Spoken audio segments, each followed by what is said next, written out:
Welcome, one and all. I am Chanda Sparkles, and this is Chanda Sparkles Astrology Live and Tarot. I'm so happy to be with you on this wonderful one. We are all one. Wonderful Wednesday. You know, I am happy to be here tonight. Today has been so revealing, interesting, as we are turning our backs on about face August and beginning the cycle of stepping into the amazing transformations of shifts and transitions September. Yes, that's what I've coined this month, shifts and transitions September. So get yourself a beverage. Tonight, we're going to look at the chart for the September new moon. We're also going to look at the week ahead astrology and touch on some of September's really big events coming up. August was rough. I don't know about you guys, but August was not the easiest month energetically. We had a lot going on in August. We are now inside of the eclipse season as well. So what do eclipses do? They eclipse in and out people, places, things, and experiences of our lives. So they shift them in and out, sometimes very drastically. A lot of people are already feeling these shifts. I've spoken to many people who are leaving jobs, leaving relationships, leaving situations, and leaving their old selves behind. You know, we are really stepping up this ego. Okay, our new identity is really kind of taking form. And, you know, like I've said, we are going to get a brand new ego, and we'll have a brand new type of identity once we're stepping into next year. And the North Node of Fate in Aries shifts back into Pisces for 18 months. We're now about to start these eclipses. We have an eclipse in Pisces, which is going to be our very first taste, kind of like the prequel to some of the energies that we're going to be experiencing over the next 2 years. These are long-term cycles that we are ending and beginning. Next year in 2025 is going to be so magnetic, so we're ending a major long 200-year cycle in an 800-year cycle on top of that.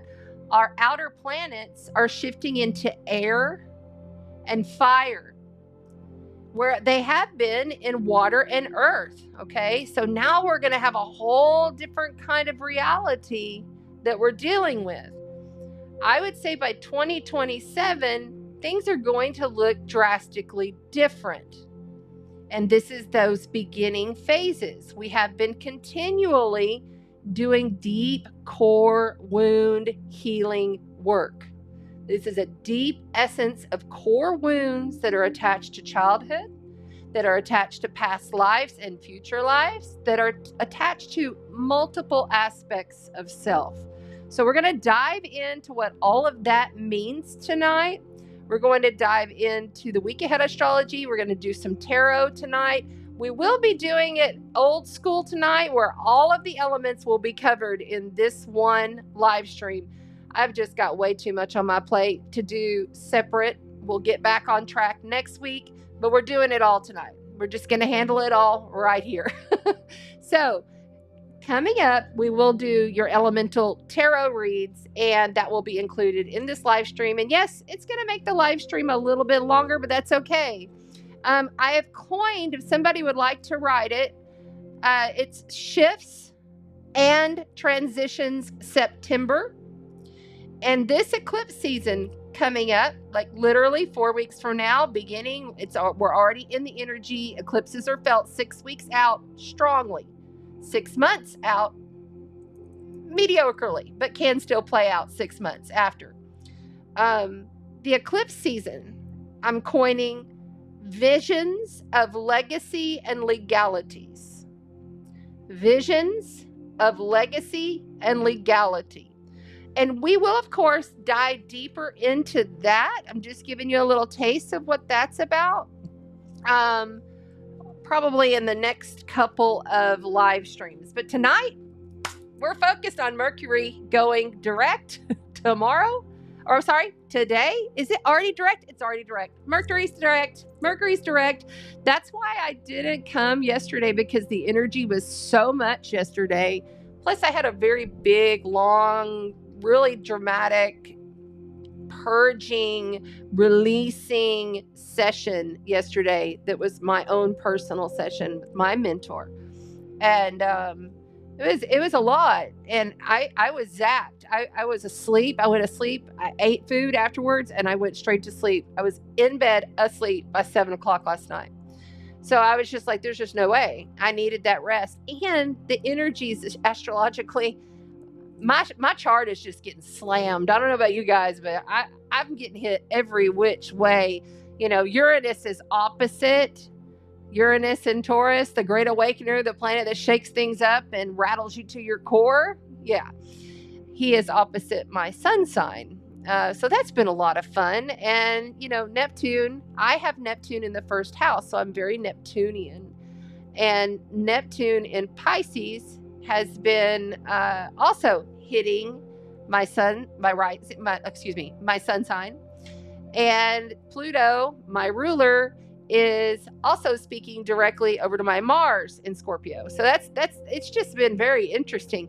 Nothing horrifically dramatic for me as of yet, but it's been more of an inward journey. I have been releasing and then implementing different strategies, different ways to do life.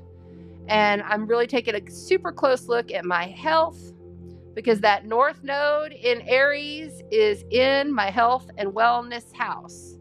And I'm looking at, you know, doing different things. I'm doing the vibrational plate, you know, and I'm moving the energy as I'm doing these things. You know, I'm doing my inversion table upside down, which I normally always do, but I kind of had slacked off. So I've also noticed many people stepping up and doing more healthy things. It is time to do the healthy things. Hey there on TikTok, please double tap the screen. Thanks, guys. Anyway, so just know that these are big cycles ending and beginning, and we're in it. I see a clearing coming. Well, not a super clearing, but a somewhat clearing by 2027. If you're like, what is this ending?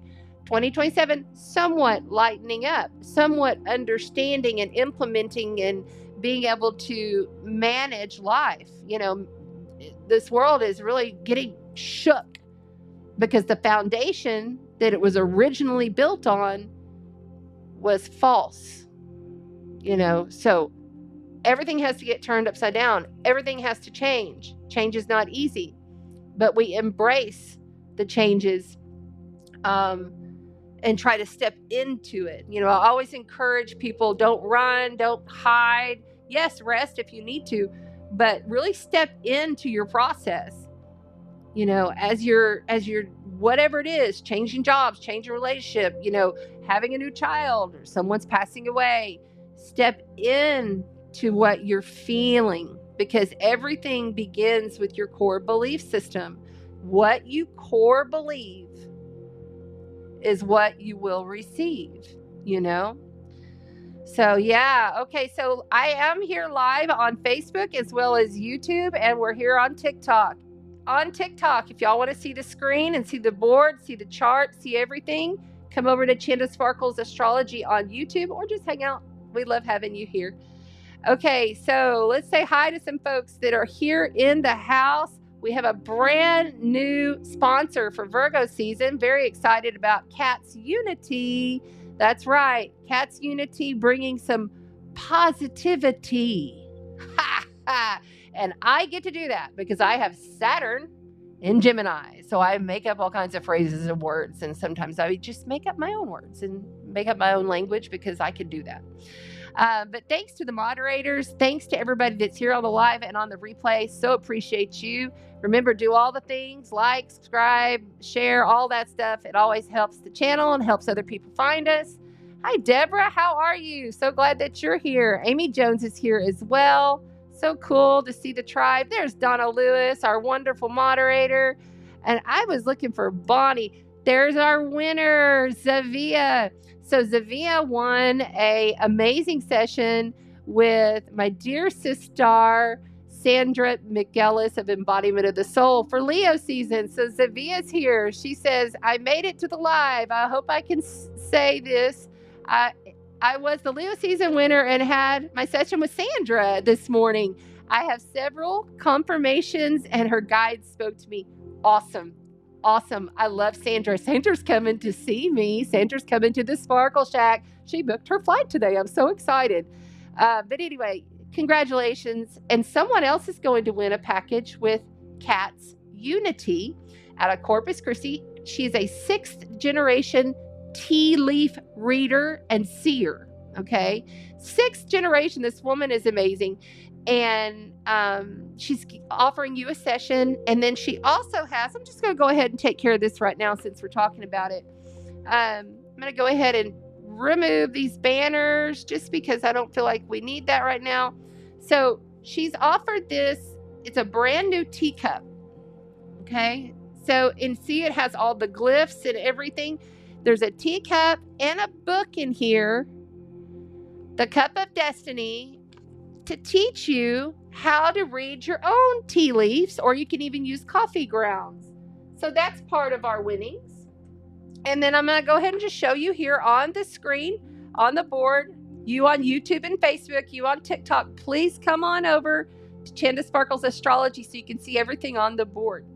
Okay, so let's just see. We've got these wonderful citrine earrings. Those I have thrown in. They're very beautiful, gold and citrine right there.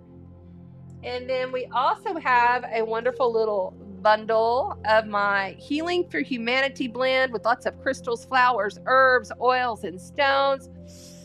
Oh, you can still smell it. So good. So good. This is a wonderful thing to like hang in your car, put it on, tie it on your purse or whatever to ward off all the crazy in our lives. Goodbye. Crazy's gotta go. Right? Okay, then we also have some incense cones and a prosperity blend and an affirmation card right there. Just a nice little affirmation prosperity bundle because we're welcoming in prosperity as Venus is moved into Libra tomorrow. And I am doing this on Wednesday night, so it's Thursday when she moves in.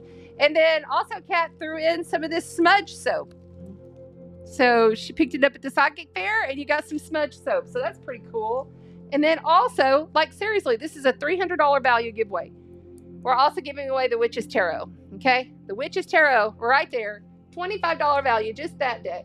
So you've got a really great price going on here. Okay? So let's go ahead and say thank you to Kat's Unity. So awesome. And congratulations, yes, to Zavia, who had our winnings last month. I can't even keep up with time anymore. I don't know about y'all, but it's like, what day is it? All right. So very cool. Yes. Mercury is direct. Yes. I see you all in the chat. I'm going to try to just keep this rolling. Hey there, Floril. How are you, sister? Glad that you're here. And Robin is in the house. What's up, Robin? Remember, guys, chime in where you are coming from. It's always nice to know where we're reaching you. You know, what's your home realm? All right, very cool. Yes, very cool tarot cards, and you know, it's a really good prize. Yes. Mississippi. Oh, so cool. Thanks, Robin. Awesome. Okay, now we're going to get into this week ahead astrology so you know what the energy flow is. I will just let you know that this week is a little bit easier. You may have already felt a shift today. I know I sure did. And I talked to, a few people that felt like it had seriously shifted, a higher level of lightness a little bit. Now, that's not going to be for everybody. So this is something else I want to really stress. This is a general reading, even though I've had many people that say, Oh my God, you're talking directly to me. Oh, it feels like you're talking directly to me. There's a reason for that too. It's because I sit in meditation before I come in here, and I do a lot of prep work before I even open up this mic. And I make sure that I am targeting your highest selves. So my highest self connects in with your highest self. And then I just channel the information as a conscious channeler. Okay. So, but I'm also an intuitive evolutionary astrologer. I'm a galactic shaman. I'm a death doula, and I do sound healing activations. Activations, very different than as just regular sound bath or sound healing. These are activations to activate your energy field. I work within the energy field to raise it up, to clear it out. Okay. And we just take what needs to come. We'll take it and we transmute it. Never goes into our physical field. None of the energy work ever goes into the physicality. It's always in the field. Always in the field. Always in the field. We do channel different guides. The 12 Collective is the name of the collective that we've channeled, and it just depends on who comes through. It's always different every night. Sometimes nobody. We just flow with it. We just see what happens. We do light language activations as they're needed. And yeah, so let's do this. Let's do this. Let's start jumping in. What I want to show you first is I want to read the Sabian symbol. Let's go ahead and clear that out.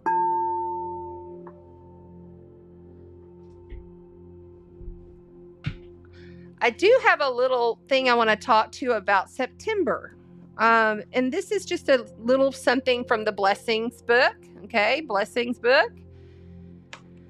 September is a month you can feel before it arrives. You know, you can start to feel, okay, that shift, that, you know, even though I'm hot as heck down here in South Texas, we're now starting to get our tropical rains.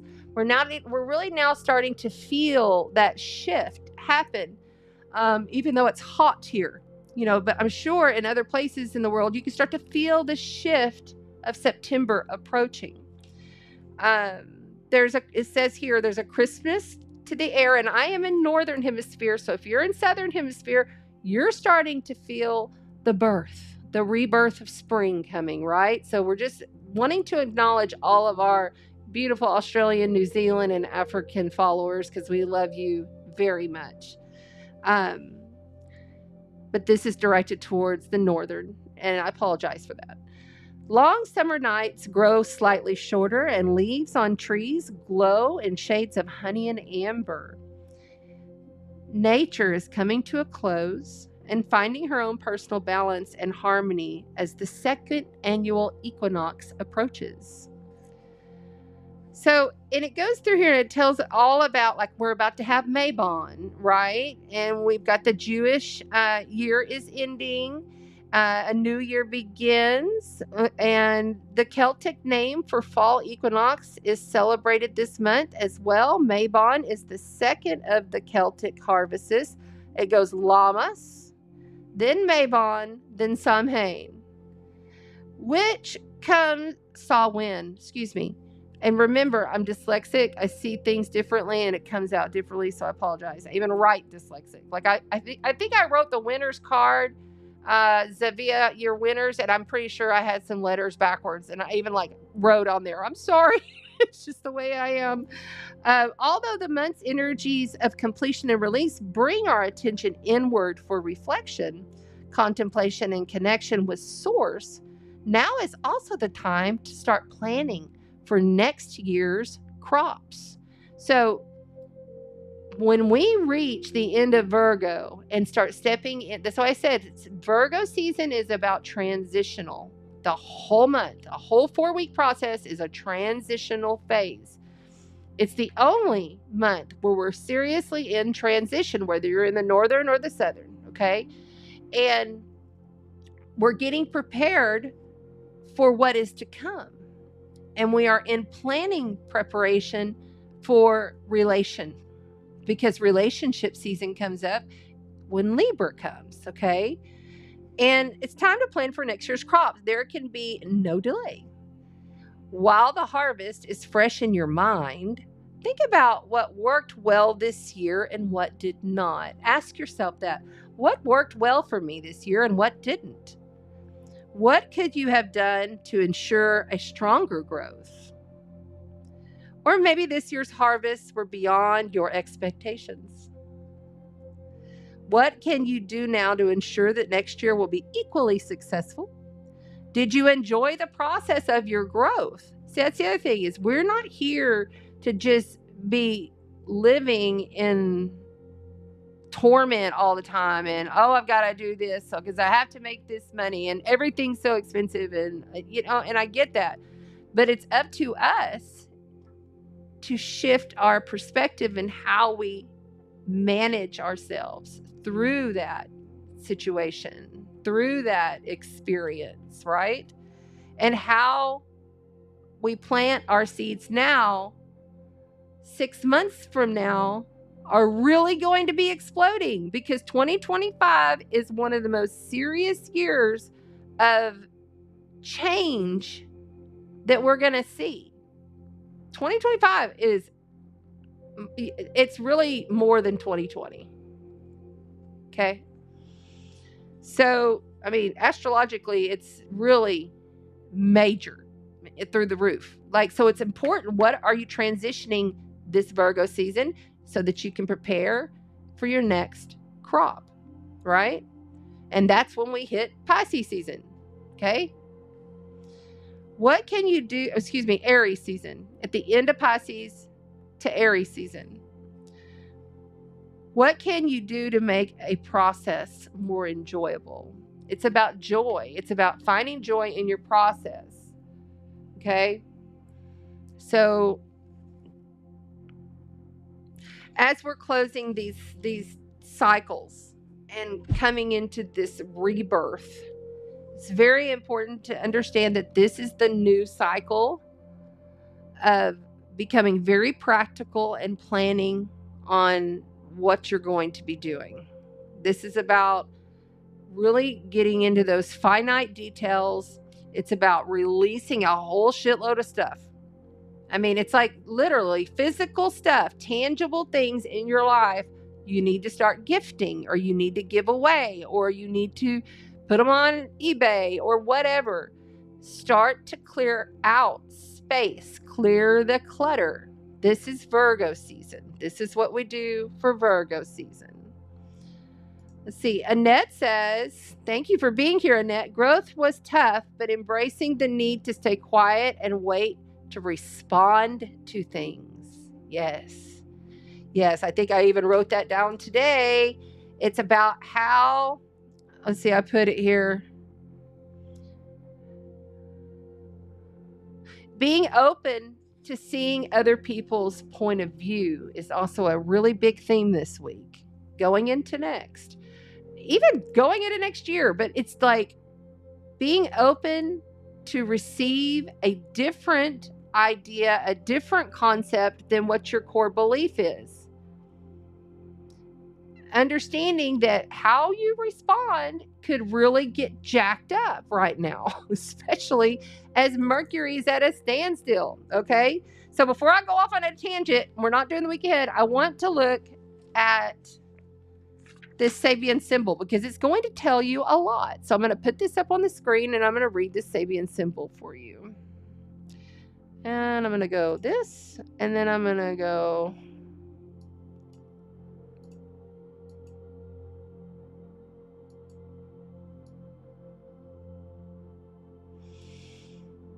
okay, I think you can see all that. Yep. Okay, so the Sabian symbol for the new moon in Virgo is at Virgo at 12 degrees, okay? Because we always round it up. Why is this thing trying to go crazy? I've got something. Okay, here we go. So the idea of the Sabian symbols is to really get a vision in your head and then take from it what you can implement on down the road, okay? A bride with her veil snatched away. The key word here is invitation. Think about that. Your bride with her veil snatched away. That's the kind of energy. It's very explosive, very, people saying things, doing things, and just, it's kind of that difficult, energy that we're in right now. The theme is a moment of truth. This symbol speaks to discovery and accountability, or to a moment of truth and a demand that some prior claim or assertion now be proved. So it's about, you tell me, is this true? You're going to have to prove it to me because I don't believe your shit. It's like that, okay? It's like, I'm trying to show you what I see as my truth. Are you going to be open to seeing it? Or are you just going to stay closed off in your own little world and not be open? We all need to be more open, because this is the time when it's going to get pushed. Those buttons are going to get pushed. The image of a bride with her veil snatched away may be better understood in the countries where the groom is not permitted to see the bride face to face until the wedding ceremony. The interface here is that the degree reflects a time of reckoning, or for bringing things out into the open for all to see and judge. This is a very judgmental, very critical time that we're in. And everything's coming to the surface because Pluto is at 0 degrees of Aquarius, about to step back into Capricorn for the last time in our lifetime, and you got to think about it. It's happening the same time that Uranus is slowing down to go retrograde. They go retrograde. It's like, boom, Uranus goes retrograde. Boom, Pluto goes back into Capricorn, all on the same day. It literally happens the day before the new moon. Some serious stuff. This symbol also suggests that once a conscious choice or commitment is made, the individual should allow the experience to run its course and refrain from prematurely opting out before he has given himself the opportunity to profit from it. That's a lot. This symbol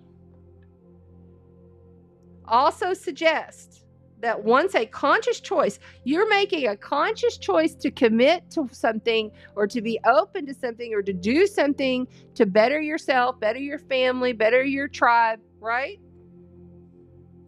When the conscious choice or commitment is made, this suggests that once it's made, the individual should allow that experience to run its course and refrain from prematurely opting out before he has given himself the opportunity to profit from it. So the positive here is, at its highest, this symbol represents integrity, a total of giving of self, and faithfulness to your commitments.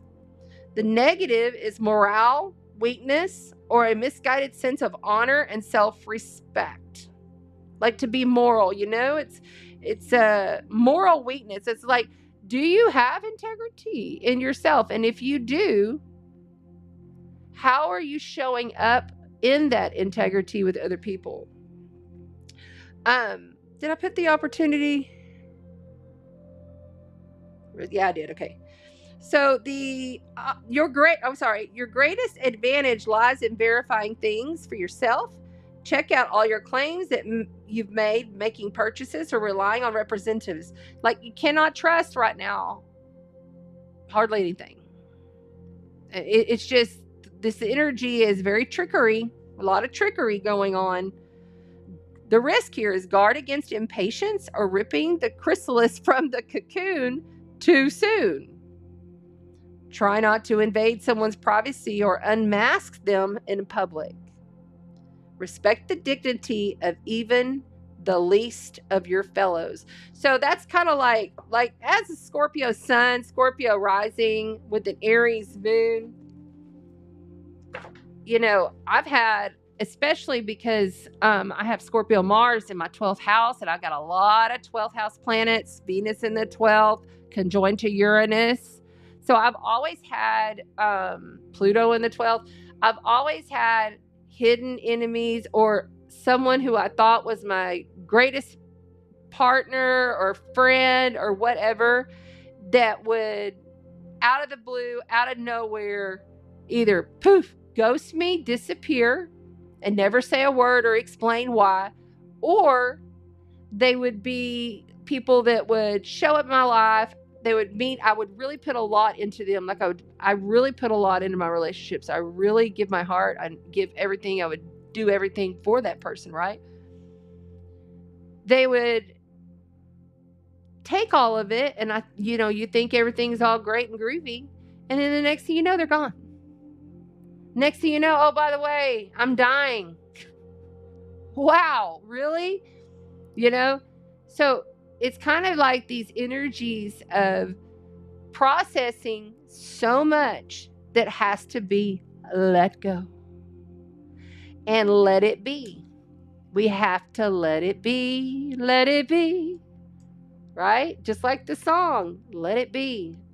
I had a super shedding of the skin, like a snake sheds the skin layer yesterday.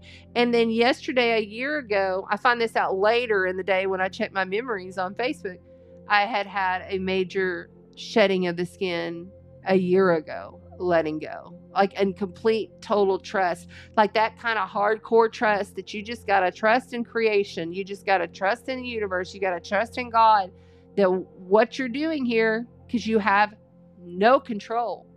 This is about not having control. We don't have control ever. We're in control of nothing, and we must be happy with it while we manage our life as best as we can. So I wanted to share that with you. I hope you had time to take a screenshot. If not, I'll probably be posting it later this week. You can always find it on my community tab on YouTube, or you can find it on my Facebook. All right, so now Amy Ulrich says, I saw 555 on a license plate in front of me today. Wow, big changes ahead. That is awesome. Big transmissions.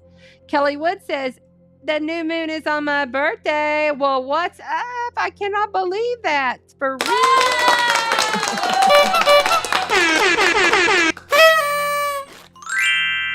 Happy birthday to you, Kelly. Thank you for being the best moderator. We love you. Thank you. Oh, so cool. So cool. Awesome. Okay, I don't want to ignore you guys. I'm going to keep on going. Amy Jones says, I felt that huge yesterday. It was super intense yesterday. Now, I haven't even mentioned the geomagnetics.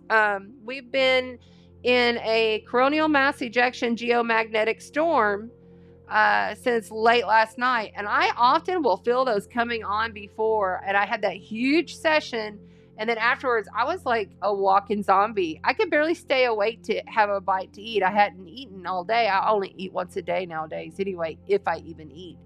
That's the other thing. I have, like, when I'm hungry, I eat a lot, but when I'm not, I'll go 2 or 3 days and all I'm having is my protein shake. And that's just me, because I know I'm taking on more light. I am purposely here on this planet to take on more light, to be a conduit for Mother Gaia.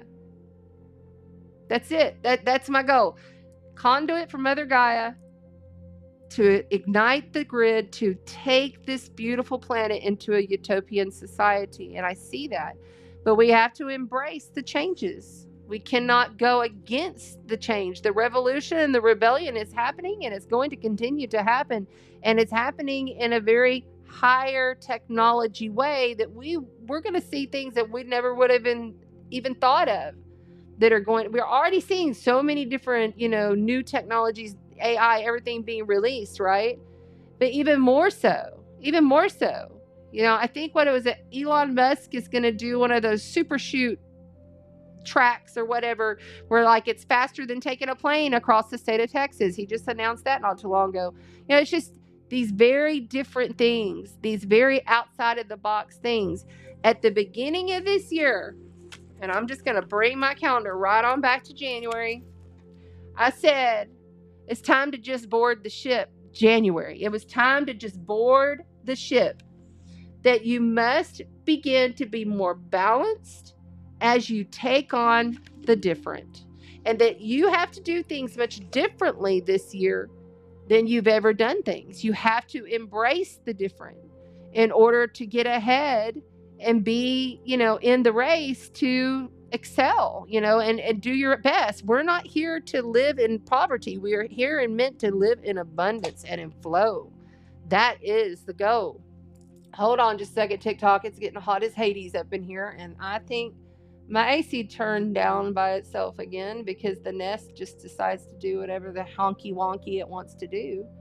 And then I got to come in here and turn it down. So we're going to do that again. There it goes. Hopefully it stays that way.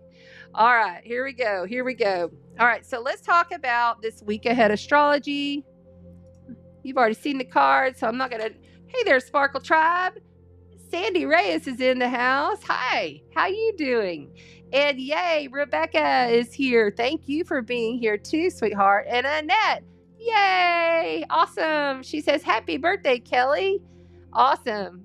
Donna Lewis is here. Okay, I'm just making sure I'm saying and acknowledging everyone in the chat. Hi, everybody here. There's Manny. Hi there, Juicy Chocolate.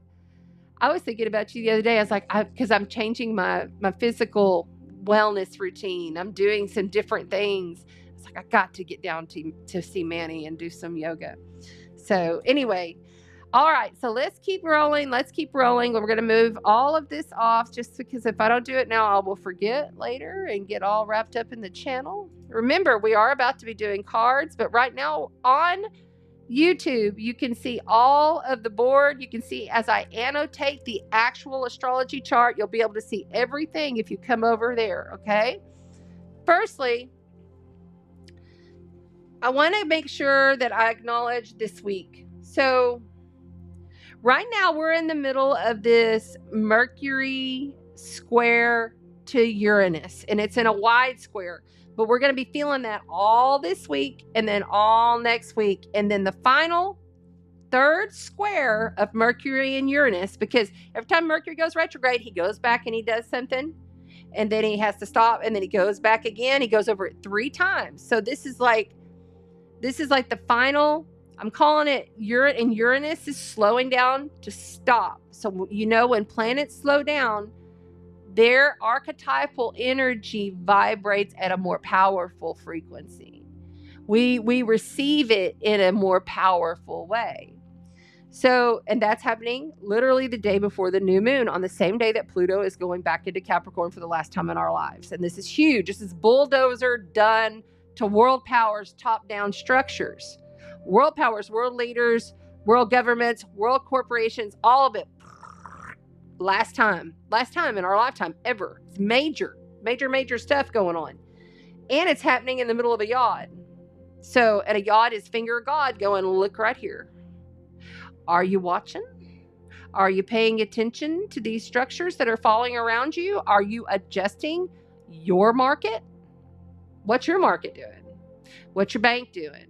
What are you doing to solidify the fact that you're going to be okay through all of it? Quite honestly, I'll be honest with you, I still have stuff in stocks, but I have it in long-term yield stocks. I don't have anything risky, and I don't have anything overseas anymore. I quit all that. I have a little bit of Ethereum, got a little bit of gold. I'm good to go. But I'm not giving you like financial advice, but it would be advisable if you're able to do that, And if not, goods. What kind of trading goods do you have? Just in case everything takes a shit. You just never know. Everything could just... And literally when we had Jupiter and Saturn come together in December of 2020, okay, remember Jupiter, Saturn came together in December 2020? That was like the first phase of this deconstructive, this bulldozer breakdown. And literally about 3 to 7 years later, because they come together every 20 years. And when that happens, there's always about 2 to 3 years later, there's war. Now we have war. You can look back at it through the cycles. And then like 7 years, there's always some kind of, stock market or money changes or, different things are coming online. And this technology, it's going to be around. It's not going to like just disappear, So we have to learn to embrace it little by little. Trust me, I'm a fixed sign. I got a lot of fixed stuff in my fixed and cardinal. That's my vibe in my chart. And it took me a minute to start embracing that kind of change and embracing that stuff, because I'm solid in like what's always worked for me. I'll do it the same old way because this is the way it's always been done. I've been that way for many years. But now that I'm really reading this astrology and I'm really understanding these bigger, longer cycles, I'm like, well, I ain't going to have a chance. I better make the call to make some changes and implement some things for myself now, or else Uranus is going to come in with a bulldozer and bulldoze down all of it, you know? So just start thinking about how you can implement change in your life, you know? Okay, so let's see here. Okay. Hey there, Tammy Lynn. She's here, but she's late. That's all right. Okay, so I just want to break this down really quick. And I'm not going to go over the full month of September just for time purposes, but I will tell you it's a big month of change because we have 4 different major changes. When planets move from sign to sign, that's huge. Okay, so we have the Sun, Venus, Mercury, and Mars all moving. You have Mars slowing down to go retrograde, and Mars is going to go retrograde in Cancer and then step back into Leo and then come back into Cancer for 6 months. You want to talk about emotional intensity, crabbiness, because Mars is not doing so great when he's in Cancer. But, you know, we'll get to that. That's coming. That is coming. You know, Mars is entering Cancer on the 4th, and now he's slowing down all month long to go retrograde. So, there's just so much. There's so very much. Our nervous system is going to be like on overdrive in September. Remember, it shifts and transitions September. Eclipse season. Visions of legacy and legality. If somebody would write it out, I would really appreciate it. Visions of legacy and legality is the theme for eclipse season. We have a full moon lunar eclipse in the middle of the month on the 17th in Pisces. This is very opposites and like attract the dynamic opposite to win. It's kind of like what is to come here. There's going to be a lot of questioning, and this is a lot of subconscious realm that we're dealing with, kind of energies. Lots of triggers happening during this eclipse season, which is, you know, you're being triggered because you're being activated. What do I always say? Every activation is a trigger. Every trigger is an activation. So you're being activated because you're being asked to move. Move on your own regard rather than having something come in and just knock you off your feet or pull the rug out from under you when you're not paying attention. Wake up, pay attention, wake the hell up. Uranus is the great awakener, and he don't give 2 sticks. Does not care. He's just going to revolutionize and keep moving future forward, and you got to get on the train. You know, you got to get on the bus. If you're not on the bus and you miss the bus, then okay, I guess you missed the bus. But, you know, it's time to step it up. It really is. Because we're halfway through. We are halfway through. We're halfway through. When we get to Libra season, we're halfway through. And then we got to get to Aries season. And that's going to be it's going to be so cool because it's like Saturn and Neptune and Uranus are all moving signs next year. That's huge. When the big boys that have long cycles all are moving in the same year within months of each other, basically Neptune and Saturn moving in together all at the same time in March. And then we have Uranus moving into Gemini. Uranus, the planet of shock, awe, revolution, rebellion. The planet of the sky god. You know, the lightning strikes and wow, the genius inventor into Gemini, which is all about communications. Mercury is the lower octave of Uranus, you see, and Mercury rules Gemini. So it's going to be very interesting. And then we all have Jupiter hitting Cancer. You know, that's going to also happen. So major big daddy outside planets out of, you know, the external planets are moving into air and fire. So you're going to be working in air and fire, you see. Wow, it's just, there's so very much going on. But we've been working out issues. You may have come to some resolution this week. And if you haven't come to resolution this week, it's coming. There are some positive surprises this week. Mercury direct. This could still be a little anxious because Mercury's not going to move degree for a couple of days. So he's just still sitting there stationed, even though technically he's direct. He's still sitting there stationed, vibrating. Communications, technology, hackers. I think I have been like hacked and spammed 2 or 3 times on my phone. You know, those things that they send you on your phone that says, oh, you know, do this and you can get state funding. That happened to me twice this week. I'm like, this is BS. Why are they sending this to me? You know, stuff like that. There are going to be a lot of blocks lifted as of tomorrow. Tomorrow, Friday, Saturday, flow days, play days. Just enjoy yourself on, you know, Friday night. Good night for a date night, very intense night for a date night, as the moon is going to be in Leo, preparing to go completely dark. So dark moon phase begins late Saturday into Sunday, and then we have that new moon on Monday. So really good days, Thursday, Friday, Saturday. Also, you know, understanding that even though Mercury is still and the communications may be a little wonky, that it's still Venus finally catching some ease and grace. And Venus is our love and our beauty and our passions and our romance and how we magnify things to ourselves. You know, it's making those positive decisions for yourself to create a better aesthetics in your life, not only for your physical, but around you in a most general way, whatever mundane way that might be for you. You want to look and see where your Libra house is, because Venus is now activating that house. Okay, so let me double check this to make sure. Flow. Mercury will be out of shadow on the 28th. That's the second week of September, but he is definitely squaring Uranus until next weekend on Saturday. It's the final square from Mercury to Uranus. Okay, Uranus and Taurus, all about our Earth. Lots of Earth shakeups, things happening around the world, floods, all of that kind of stuff is going to just continue because this is Uranus still in Earth Taurus. We've had him there since 2018, and he'll move on out next year into Gemini.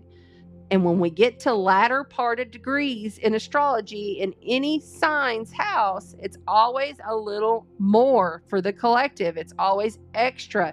It's always dynamic when you start hitting 26, 27, 28, 29.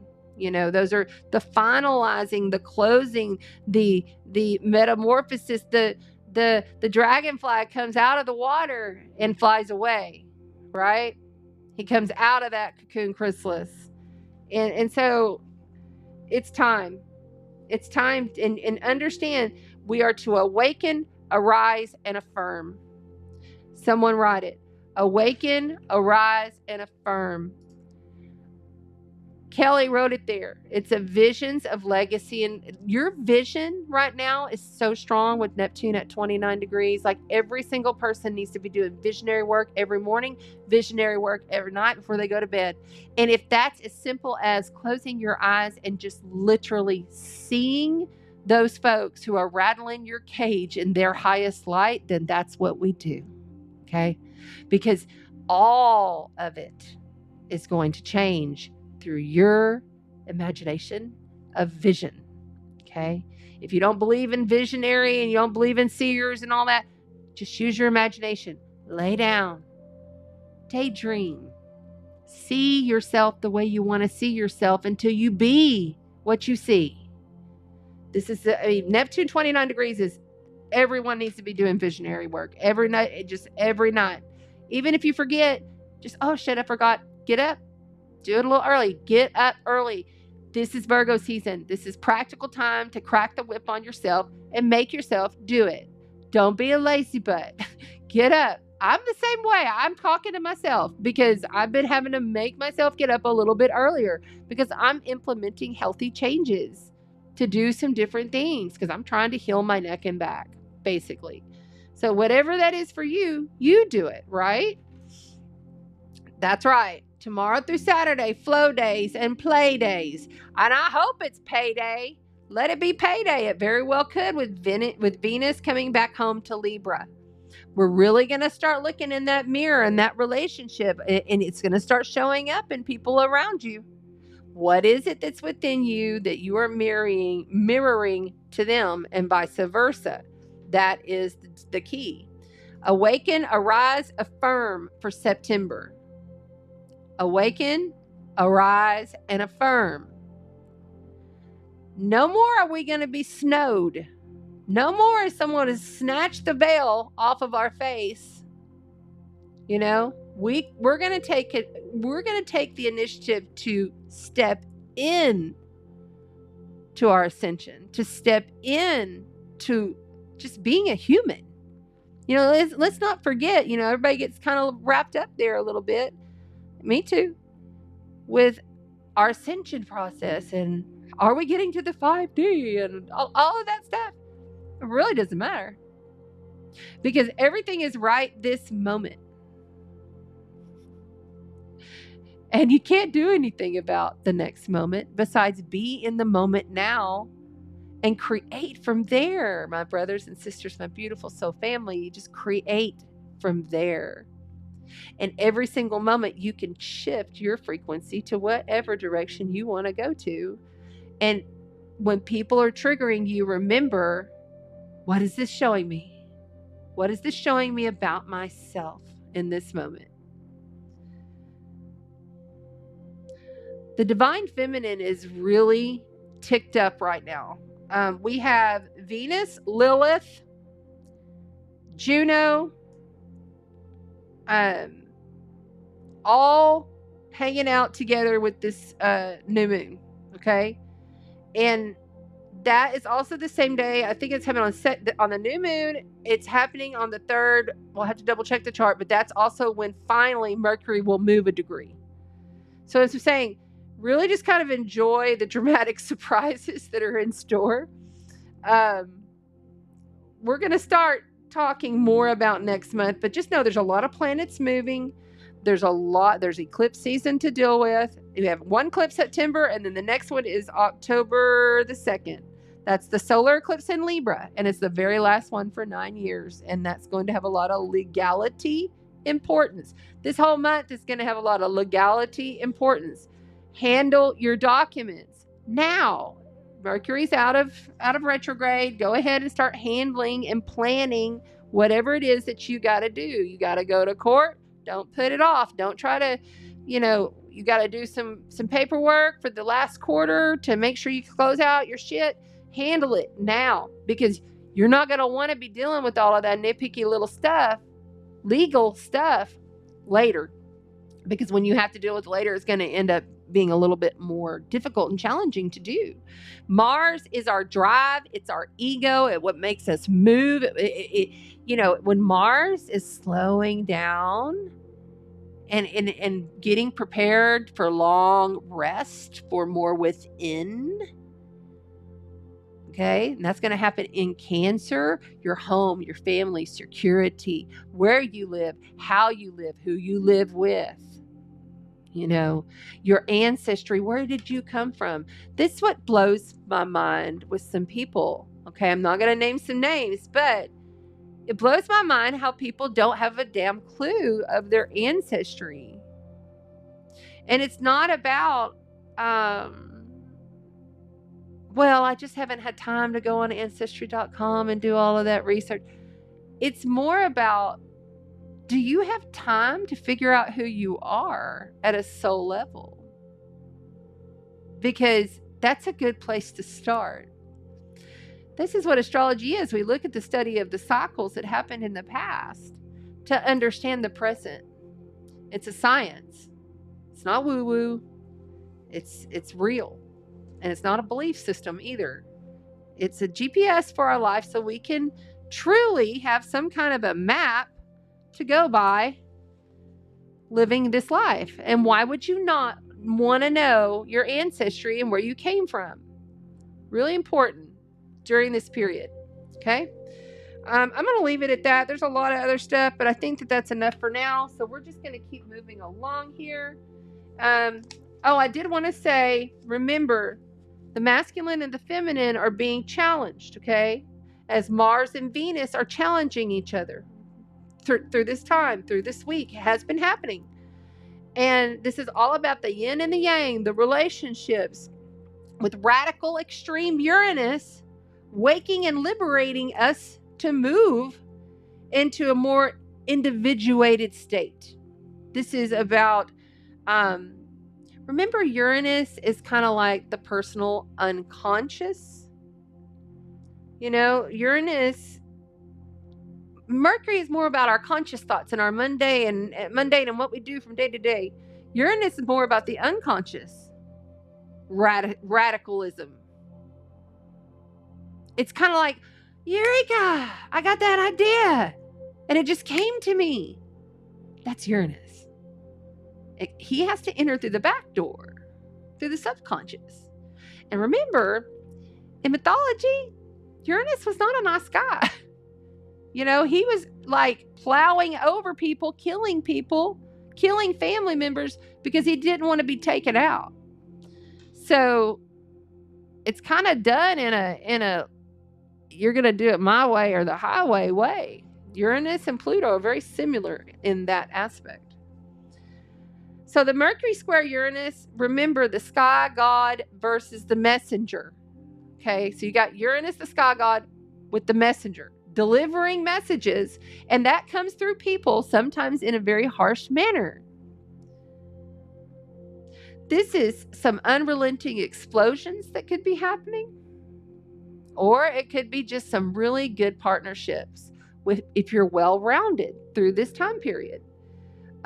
You know, we are in a phase of creating karma. And I want to also address, karma is not a bad thing. Karma is good.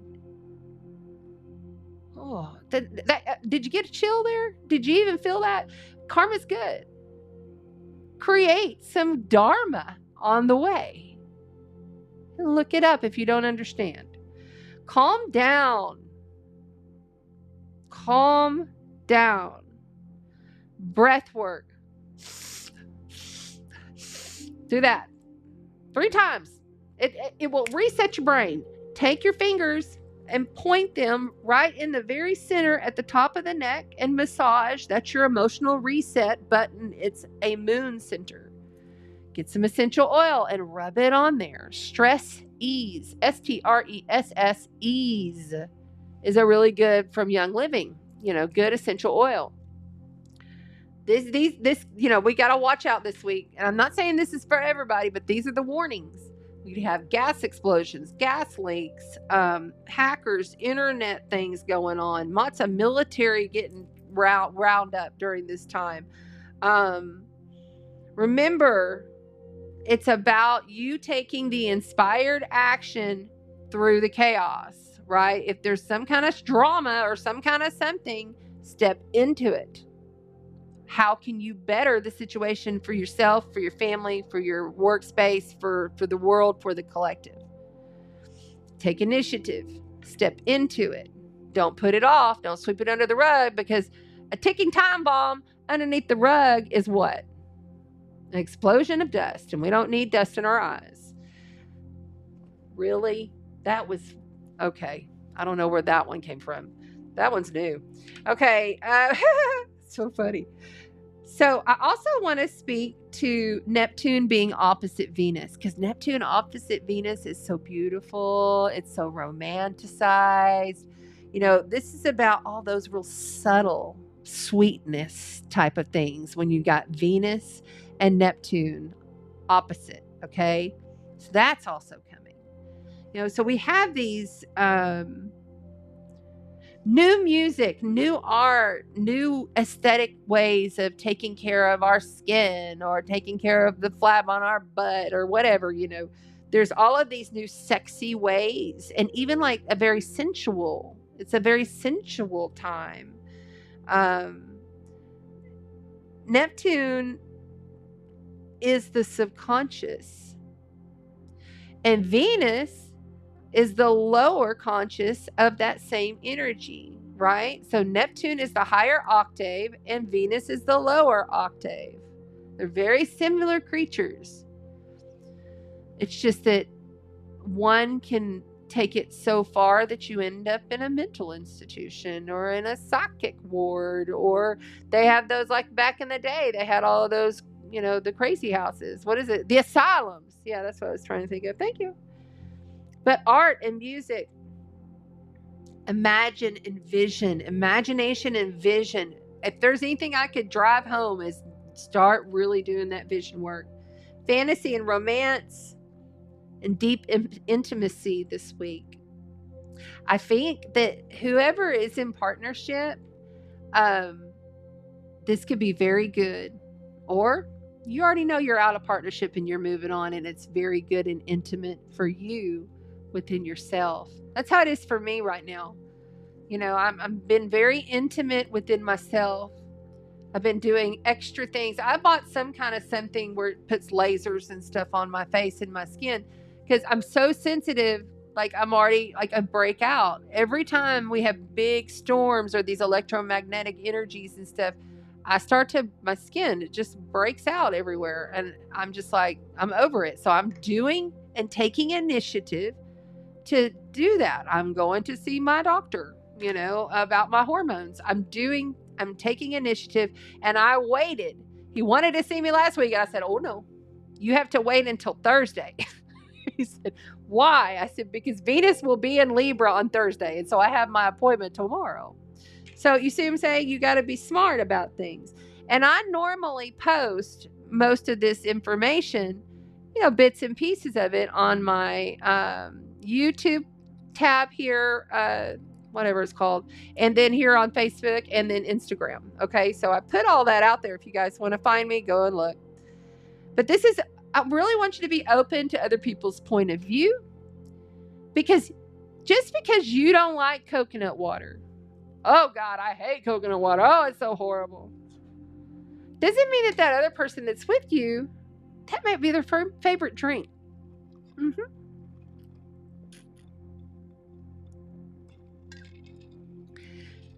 That might be their absolute favorite drink. So don't come at them and be like, I hate that shit, Just be like, okay, I'll try it. And you never know. You may have already acquired a taste for it, right? Possibly. If you want to benefit your relationship, and I'm speaking directly to the ladies, gentlemen can listen too, but this is what you got to do. You want to benefit your relationship, you got to be sweet. And you got to be a woman. That means you take care of yourself and you be that divine feminine. And you present yourself in kindness and compassion.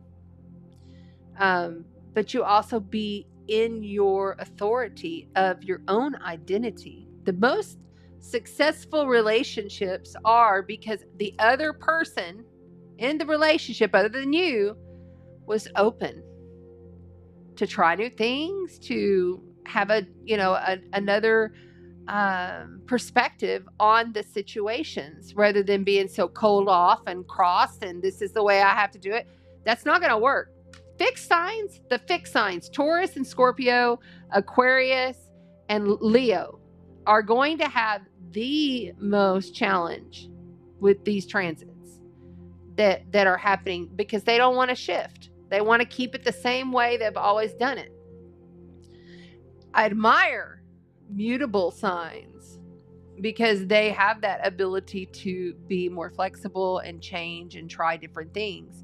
That's what we're being asked to do this week. So I'm going to leave it at that. Thank you for listening to all of my channel there. Sweet and feminine. That's right. Yes, yes. To be or not to be? Hey, Ron, nice to see you're in the house. Annette says, try something new. Yes, please do. Outside of the box thinking is going to get you a long way. A long way.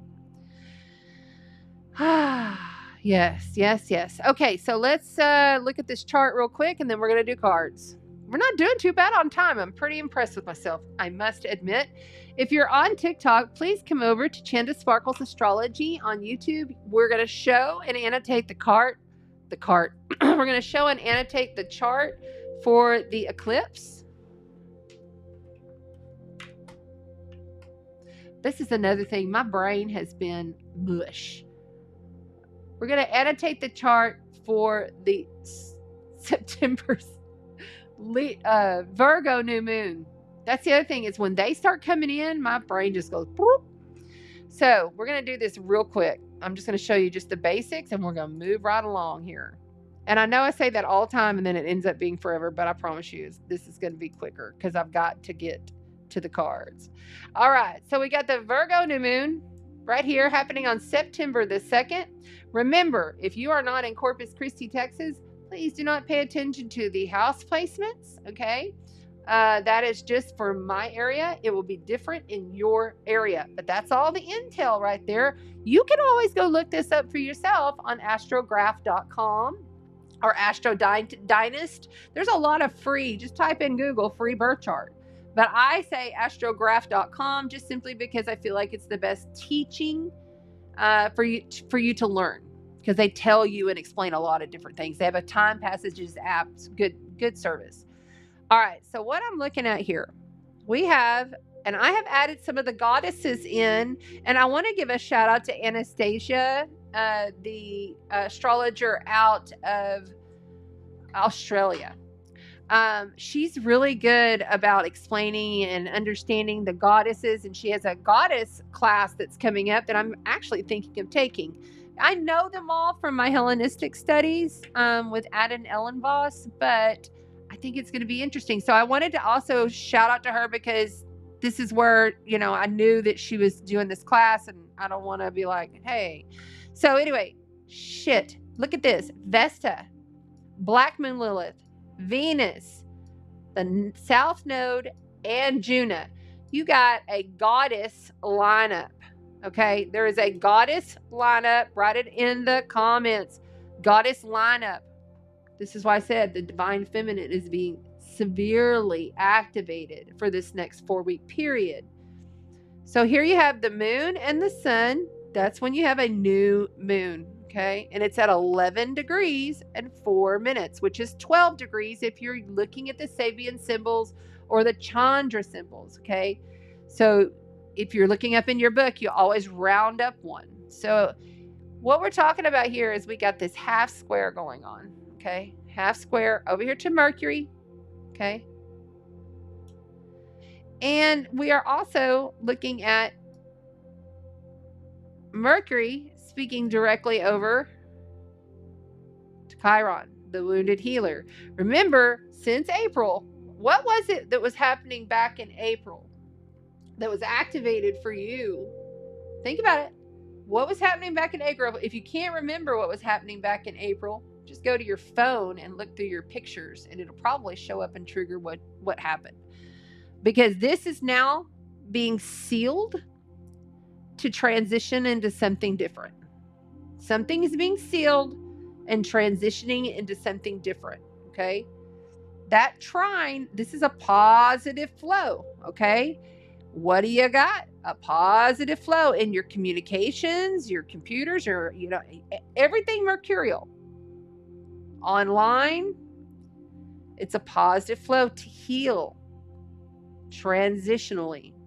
Remember, it's a transitional month. It's not like the soul is being birthed come Aries season. This is transitional time to even understand that there is a relationship. There is another person that you have to consider. And that relationship could be with you and your highest, right? And your faith. Saturn being in Pisces. Saturn in Pisces says, where is your faith? Right here. Saturn in Pisces, 16 degrees. Neptune in Pisces, 29 degrees. Strongly in a square over to Mars, the war god, aggression, obsession. This is why I said we could have chemical explosions. We could have military, because this is gas. Right here is everything liquid. So just be careful of those things. Those are the cautions. But quite honestly, overall, Neptune is in sextile over here to Pluto. Okay? Pluto is at 29 degrees also. Look at it, 29 degrees to 29 degrees. And Pluto is he's at 29, 58 degrees, literally about to go into Capricorn. I'm sorry, excuse me. He is in Capricorn by this month. He's about to go into Capricorn right now. Excuse me. I'm speaking to September the 2nd. Back it up. So all of these big changes and these transitions, when Uranus over here is literally in a trine up here. So you see how so many different, even Neptune speaking, okay? They're all speaking to Pluto. But the South Node and the North Node, the collective way that we are going and the collective way we are releasing. North Node is at 6 degrees. That motherfucker's sitting right on top of my moon right now. I'm just like, Jesus. I just feel like I could cry at any moment. And I really just feel like I'm feeling like there's a multiple essence of different beings that are constantly like coming out of me and then going back in and coming out of me and going back in. And I'm having all these very strange and different unique type of clearings for the transition. It's like, oh, that's got to go now because I'm transitioning. You see? But the goddess Vesta, Black Moon Lilith, which brings up our fears, Vesta holds the light of chastity, right? Vesta is saying, I am going to honor who I am as a divine woman, as a divine being of this planet. And I'm going to hold that light and I'm going to bring forward what is needed for the moment of the transition. And Black Moon Lilith being right there, all of this stuff being right here. I mean, it's so much. It's so much. This is break out to break through, release, let go, all in the same energy. Juno is wanting to rebirth, preparing the harvest, right? We are in a harvest time, even though, for us here in the northern, we're preparing for fall. We're preparing to allow everything to die away. But there's a last harvest going on here, and it's in a transitional period, and it's so important to understand what the fuck you're doing right now in this world. Like, what are you doing? What are you doing to better yourself? What are you doing to better everybody else? What are you doing? Really get there and get there clear.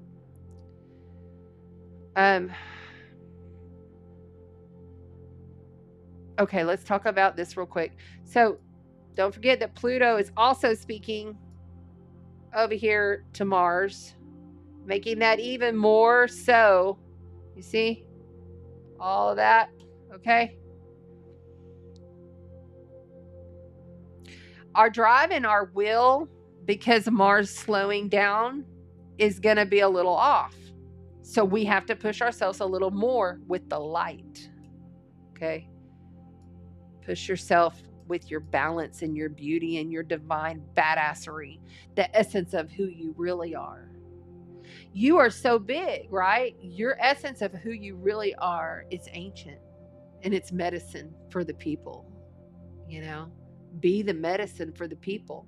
It's about being the medicine for the people. Ooh, I like it. Be the medicine for the people. That could be the theme of this new moon. In fact, be the medicine for the people, my loves. That is what we're talking about here. Yeah. I like it. Medicine for the people. There's a song. Medicine for the People, by Nako Bear, coming through. So go and check that out too. Yes, yes.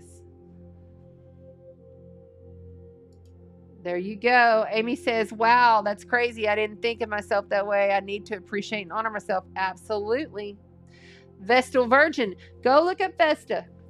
Go research astrologically, what does Vesta mean? Okay. I need to just do a separate video for all of them. But we got to get moving so that I'm not here for 5 hours. All right.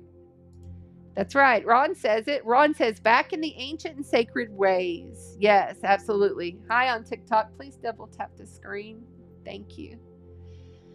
Okay. Hubby says there is a kite formation in this chart. Yep. Taking flight. Taking flight. Absolutely. Hi, hubby. Happy birthday. He's got a birthday coming up. Okay. April was extremely intense for me. I moved twice and a 9-year relationship shifted the distance. Feeling that one. Yeah, that's crazy. That is now being like cauterized. You know, a lot of what we had go down in April, if anything, and it's not going to hit every single person on the planet, but if you did, and you were part of that wave of that Chiron massive solar eclipse that we had here in the United States, it's like that wound and what you had to go through all of this time is being cauterized now. And you know, like when you cauterize something, it's going to take a minute, and you've got to do it right. You know, you can't just go off nilly-willy with it. You've got to like use your, you know, disinfectants or whatever, alcohol, and clean the blade. Like back in the day, they had to clean the blade, you know, with alcohol before they could like seal a wound or whatever. It's that same kind of thinking, but you adhere that into your reality of what you're doing in this time.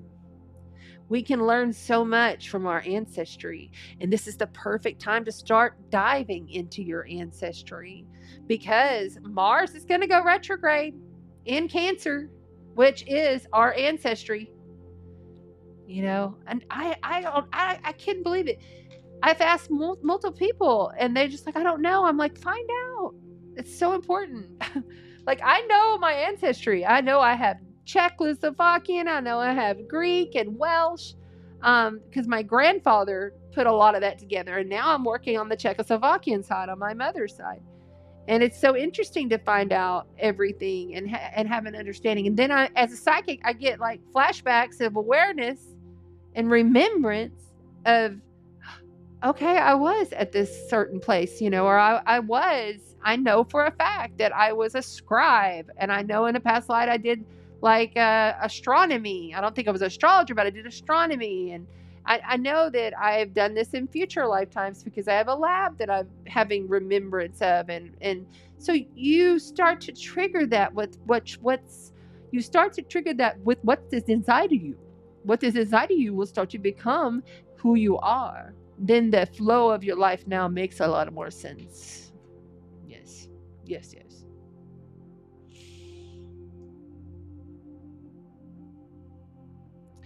All right, so let's go.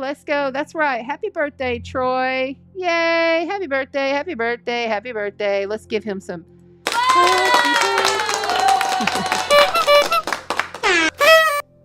There you go. Yay. Okay. Amy says, I am mixed vanilla, LOL. I'm Swedish from the near Arctic Circle, English and Swiss. Nice. Very good that you know. Very good that you know your ancestry. Oh, Annette said that eclipse made me ill. The one in April. Bless your heart. Bless your heart. Well, you got all that Libra action, and that stuff's moving on out. And now that Venus is coming in, you're going to start feeling pretty good. Pretty good time period. Let's do some cards. Let's do some cards. Let's read some cards. Let's have some fun. But before we do read these cards, I need to also say thank you to our wonderful sponsor and give her a little bit of credit here. And remember that you can win a $300 value Virgo season giveaway, okay, from Cat's Unity. Congrats to the Leo season winner, Zavia, who won with Sandra McGillis. Cat's Unity is out of Corpus, and you're going to win a teacup, an actual teacup and an actual book that explains how to read tea leaves. You're going to read a session with her. We have a tarot deck. We have earrings, these beautiful, look at these earrings. Aren't they so pretty? Beautiful citrine earrings there, okay? And a lot of other like mystic goods over here, smudge, prosperity oil. You know, I have this bundle right here has got over 100 different items of every kind of herb, oil, flower, and it still smells so wonderful. So lots of good things. All right, so tonight we are playing with the Light Seers Tarot, the Night Wait Tarot, the Oracle of the Universe, the Romance Angels, and the Herbal Astrology deck. Oh, wait, I forgot to show you guys this one. This is also one that you're going to win. It was kind of mixed in with the other stones. It's a crystal, clear quartz crystal, pretty good size, nice and thick quartz crystal. This one, I feel like this one has been from Superman's cave. So, Kat brought this one. It's part of her package that she's giving away, but I feel like it's like Superman cave crystal. And if y'all are not old enough and you didn't see Christopher Reeve in Superman, then you need to go look that up. But it's like Superman's, what did they call his lair? Does anybody remember? Superman's cave crystal. That's what that one is. I love it. At the end of this, we will also cast runes for the collective. Just at the very end, we're just going to do a little... Okay. So, at the very end, we're not casting runes. We're doing it now. All right. They want that now. So, what I'm going to do is I'm just going to clear. I got to get this pillow arranged back here. This is the Venus bowl. Take a nice deep cleansing breath and feel the energy of the Venus bowl.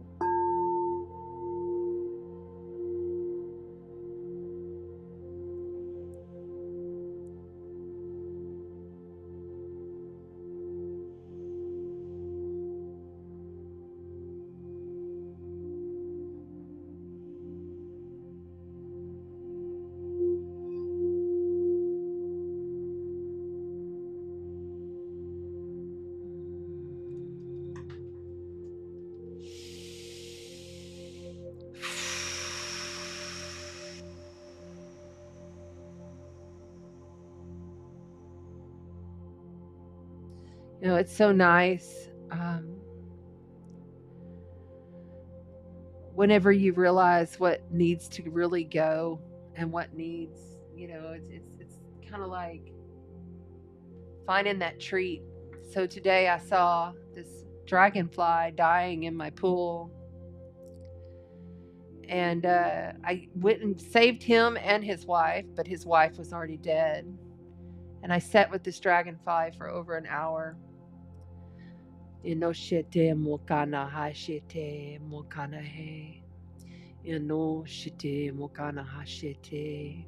And we were told to just leave it, let it be. The human wanted to stay and continue to send love. And I really wanted to see this dragonfly fly away. And I kept staying there. And I knew that I needed to go get ready. I knew that I must go get ready. I can't stay outside, you know, willing and sending love and light language to this dragonfly. I did a little sacred ceremony of giving his partner to my spiders. And then he was still moving, he's still kicking. And grandfather dragon spoke to me, actual grandfather dragon. And he just said, let it be. Let it be. So I scooped the dragonfly up and I took him over to one of my palm plants. And that's where he is. And I don't know what happened after that because I had to come inside because it was over an hour that I was out there and I needed to get ready for this.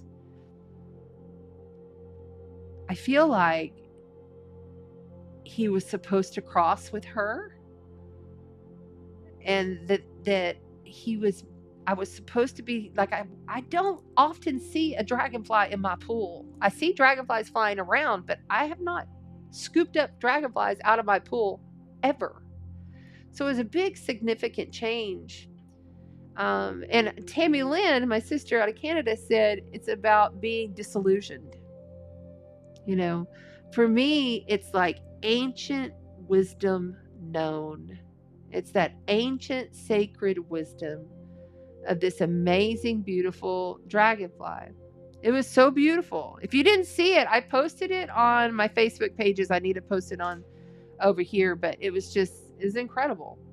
I got to pet and hold, this dragonfly and watch him as he kind of struggled. I thought he was going to get his wings going. It was like kind of tapping his wings, and then he didn't. So I don't know. It's very unknown. And I had to be okay with the unknown. See, this is a lot of this energy that we're stepping into in our lives, is like we have to be okay with not knowing. We have to be okay with the unknown, because really don't have any other choice at this point, right? Hey everybody on TikTok, please double tap the screen. We're about to do the cards. You can see them all over on Chanda Sparkle's Astrology YouTube. That link is in my bio. All right, so here we go. I will show a few in the screen as we go, but if you want to see everything laid out on the board, over there is where you got to go. All right, let's move it. The year of the green dragon. I thought of you and thought about your favorite green dragon when I saw that dragonfly today. I sure did. I'm loving the dragonflies too. Yeah. Precision and transformative. Absolutely. Beautiful. Cat's Unity is in the house, our sponsor. Be the medicine for the people. Y'all make sure and go subscribe to her channel. Okay, go subscribe over there. She may be doing some things soon. Who knows? Okay. Oh, I'm so sorry. Yeah, step into it, Amy. Okay. Where is there it is.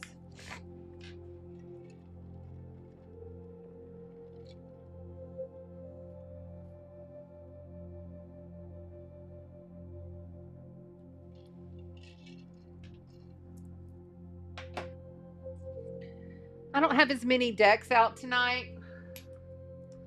That's another thing. Going into this season, I've been implementing changes. And the reason I implement changes is because Mercury is retrograde in my chart. Don't fear the Mercury retrograde ever. Know that it's a time period for you to relook at things and revise things if you are born without it retrograde. If you're born with it retrograde, it's time for you to it's still all the things, computer glitches, communication glitches, all of that stuff. But it is time for you to make some changes and go with and step into. All right. Who are we doing first? I don't even know what I'm doing here. Hold on. I guess I'm just gonna, you know what? We went with Earth last time and nobody's really said it. So I'm just gonna be stingy and I'm gonna go with water. So, water signs. Okay, and I'm going to move this out of the way because I have it set up for the other type of deal. Give me it. Okay, let's put it right there. All right. Water signs. Here we go. Water signs. Cancer, Scorpio, and Pisces. Sun, Moon, and Rising signs. This is a general reading. Remember, you water signs, if there's something that you would like me to pray over, or if there's something that you'd like me to do sacred candle anointing work over, I do that every Sunday. Please put your details, or if you need someone in your life prayed over, whatever, in the comments. I always double check on Sunday mornings before I do the sacred candle work who needs to be added to that list of the collective. Here we go. Cancer, Pisces, and Scorpio. Cancer, Pisces, and Scorpio. All right, here we go. The Nine of Pentacles, well, showing up large and in charge. The Nine of Pentacles is a card of singularity and doing it in mastery. I am going to zoom this screen in. There we go, about right there. So Nine of Pentacles is earth energy, tangible things that you build and create. She is the Falcon Master, you know, and she has plenty enough to give, plenty enough to share. And she's confident in her own single self way. Now, this is the single woman's card or single man's card. Don't get caught up on the energy of the card. But it's also about just understanding the independence of the divine feminine that is you. Yeah, even if you're in a relationship. Being able to singularity conquer and task anything that comes your way with grace, ease, and emotional integrity. The Four of Wands, well, there's a celebration to be challenged. The challenge position is the Four of Wands. It's also about stability and making sure that as you take on your task in the day-to-day that you're stable with it. Followed by the Chariot. You really couldn't get 3 more amazing, outstanding cards, water signs, quite honestly. I knew these readings were going to be a little bit better this week. The Chariot here. This is victory, but it's victory of the dualities. You see, you have the yin and the yang here. And here, this even could be a wedding or some kind of reunion or some kind of gathering that you're going to. There may be a challenge there. And I feel like the victory may be had because you're like, okay, I've been single long enough, and maybe it's time for you to welcome in a relationship that is fruitful, that you can literally step into with faith and determination.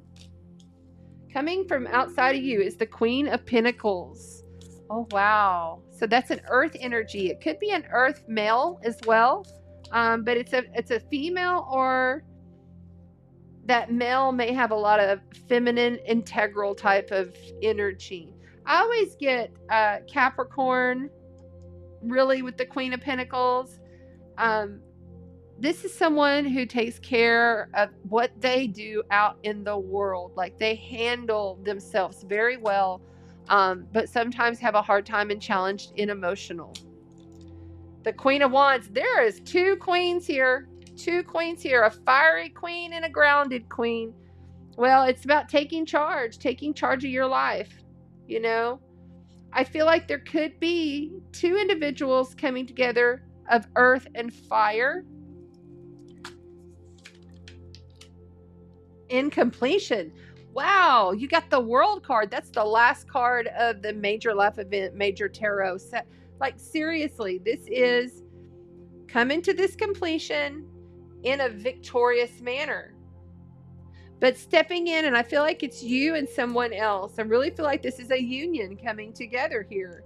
And it doesn't necessarily mean a romantic union. This could be like a business relationship. This could be a union of tribe or friends. You know, this is coming together to just have some fun and feel like, hey, you know, I've worked my ass off to get where I'm at. You know, this Nine of Coins, she's worked. She does the work that it takes. She is doing the work.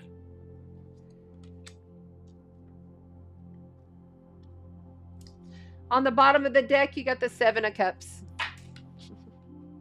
So don't start getting a lot of confusion going on here. You know, your challenge is to look for stability.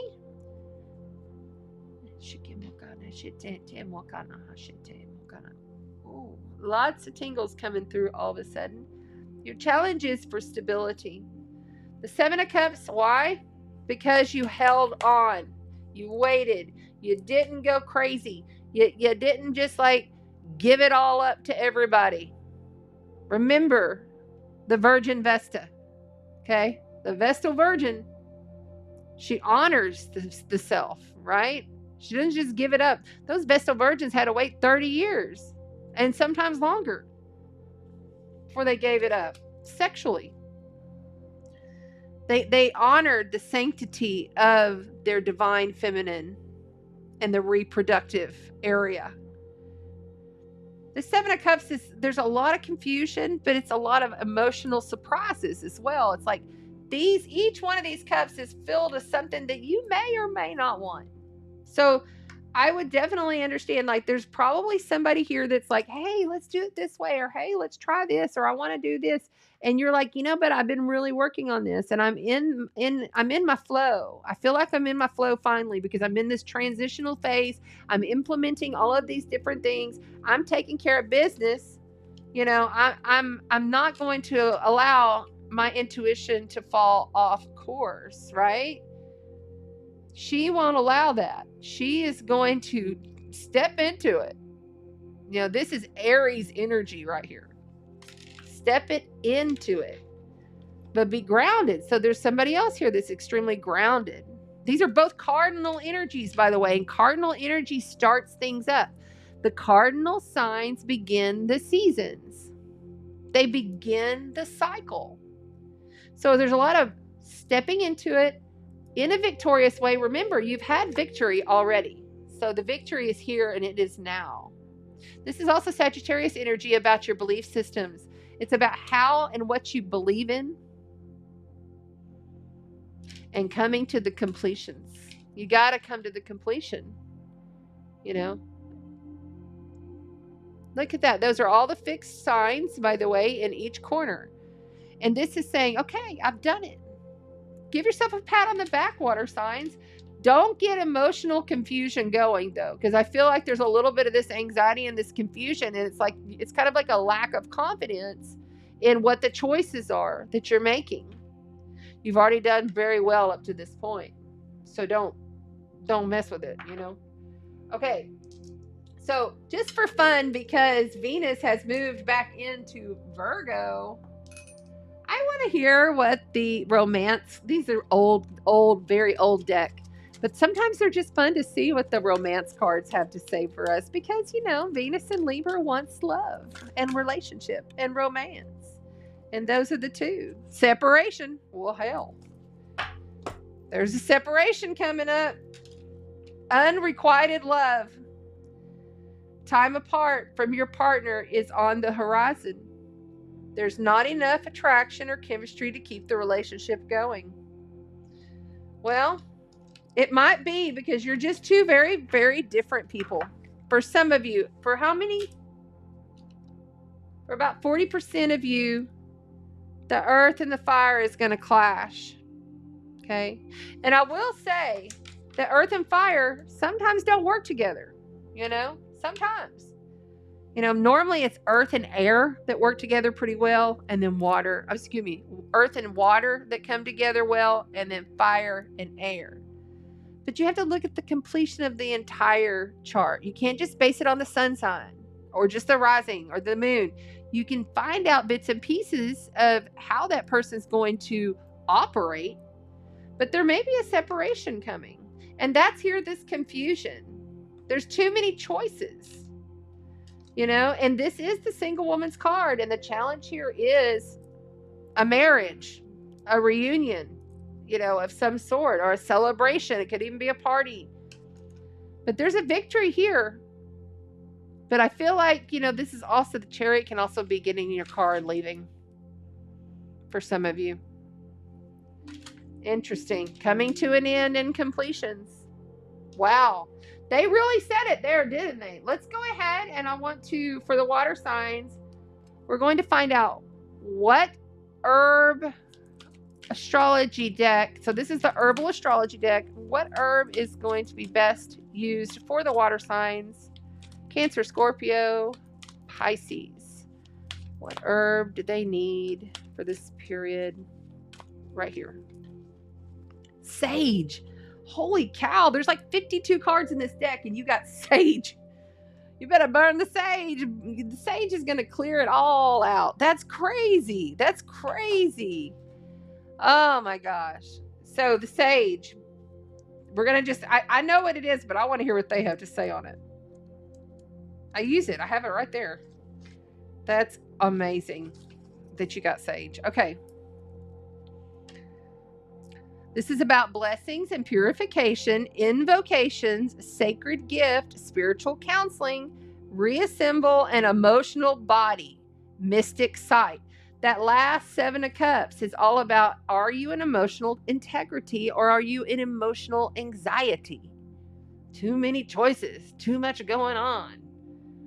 You know, stuff that you regret, look into the past.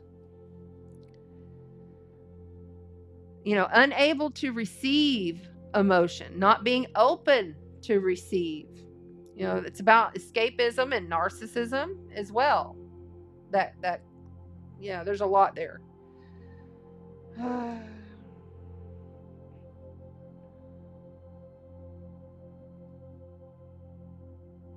Okay, so this is what I'm being called to. In ancient Egypt, sage was used as a remedy for diseases and epidemics like the plague. In the pharaoh tombs, it was used as one of the main ingredients for embalming, as it was considered an essential herb for entrance into the afterlife. The ancient Romans regarded it as a holy plant, and prior to picking it, they would enact a ceremony to ask its permission. A special knife was used to collect its leaves and stems. Like herbs ruled by the moon, sage is a vibrationally powerful plant that deeply influences the electromagnetic field. The moon houses our intuition and emotions, and the lunar herb greatly affects the tides of our subconscious mind, our emotions, and our psyche. Herb of the moon also rule the gut, and sage is one of those allies that not only sharpens our gut feeling and intuitive gateways, it also heals the gastrointestinal tract. Excuse me. So here's your guidance. Sage, like the moon card in the tarot, is a great portal to the river of life. The silver light of sage grants us the power of insight while we navigate the darkest of hours. The lunar powers of sage remind us to look inward to receive visionary insight from spirit. Don't get overly consumed by the emotional interplay. Allow it to pass like clouds. So often when I'm with a client and I'm bringing this forward because it's coming in, lots of energy coming in from the left. This is my light side. This is my night side. Anyway, so whenever you are going into a situation or you have to, let's just say you're going for a job interview. Let's just put it out there. Before, burn yourself a little sage. Do it in your car. Just keep you a little thing. Burn you a little sage. And then just breathe all of that in and allow the spirit to flow, you know, allow the goodness to flow. Calm your nerves, calm your anxiety, and then bring in your intuition, your guidance, so that when you go in, you're going to nail every question. You're going to already have a magnetic aura that they're just going to attract to, and you're just going to just take that job right on up, and then you're going to even ask for a higher amount than maybe that they're offering to pay you. This is just, I'm having some serious deja vu in here right now. Serious deja vu. Like I've already done all this, already been here, already done it. So anyway, I'm going to leave that at that. Oh, wait, you got one more card. I forgot about these. The Oracle of the Universe. One last card. The Oracle of the Universe for the water signs, and then we're moving on. There it is. Oh, well, you got two. Retribution. Scorpio. Scorpius. Retribution. Look at that. And creation. The eagle. You can't make this up. This is Scorpio energy. This is transformational energy. This is energy that says, hey, I'm a survivor. There's nothing I can't survive. You can do whatever it is you set your mind to. And that is master number 33 and number 8 which is Scorpio. So thank you, water signs. Thank you so much. I love you, love you, love you. I appreciate you being here. We're going to move on to the next. If you guys want to put it in the comments, who do you want next? I'm going to go ahead and shuffle these on up so that we can have the next antiviral. Annette says, oh my gosh, that went flying. Okay, so maybe that one needed to be showed. Self-trust. Self-trust. Are you trusting in what you're doing? You trusting yourself?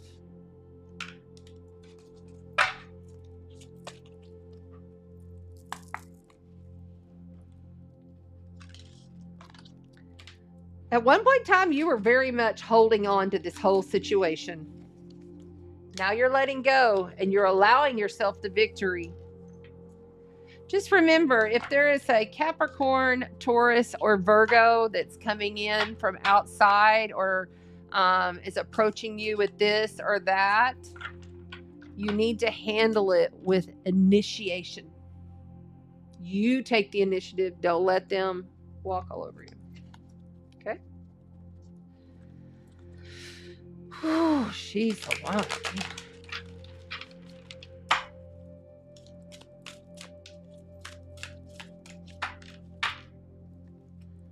All right.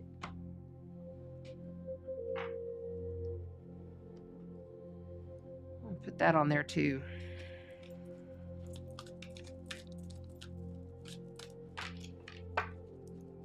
These cards are so old. I've had these cards since that remember Doreen, what's her, Doreen Virtue? Is that what her name was? Yeah, Doreen Virtue back in the day. She first came out with these cards, I bought them. I still like them every once in a while because they just speak a lot of truth. They're just like, boom, there it is. Okay. Awesome. Awesome. Awesome.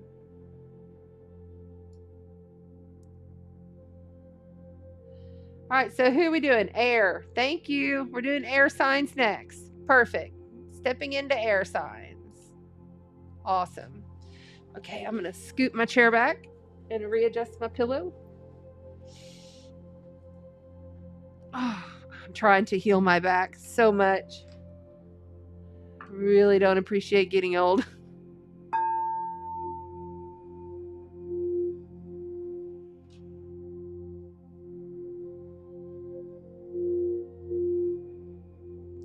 Opening the portal, opening the divine stargate for the air signs Gemini, Libra, and Aquarius.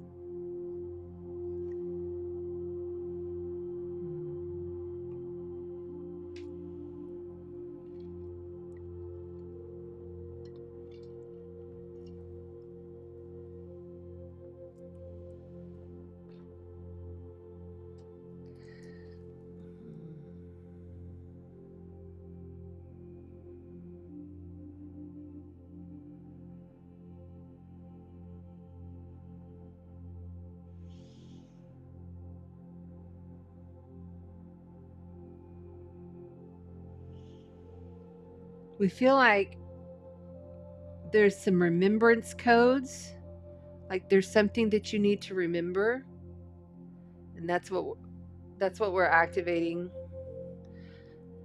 Like there's something that you need to remember, and we're activating that with the inner child healer. There's something that you need to remember, activating it with the inner child. Let's see.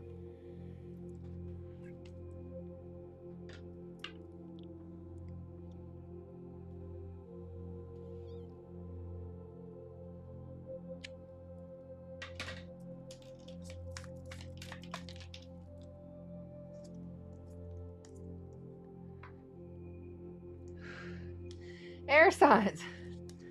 You got the Fool. This is the very first card of the Major Arcana. This is a representation of divine innocence and Aries energy. So if you have any Aries energy, divine innocence is here, connecting in with your inner child. Beautiful air sign.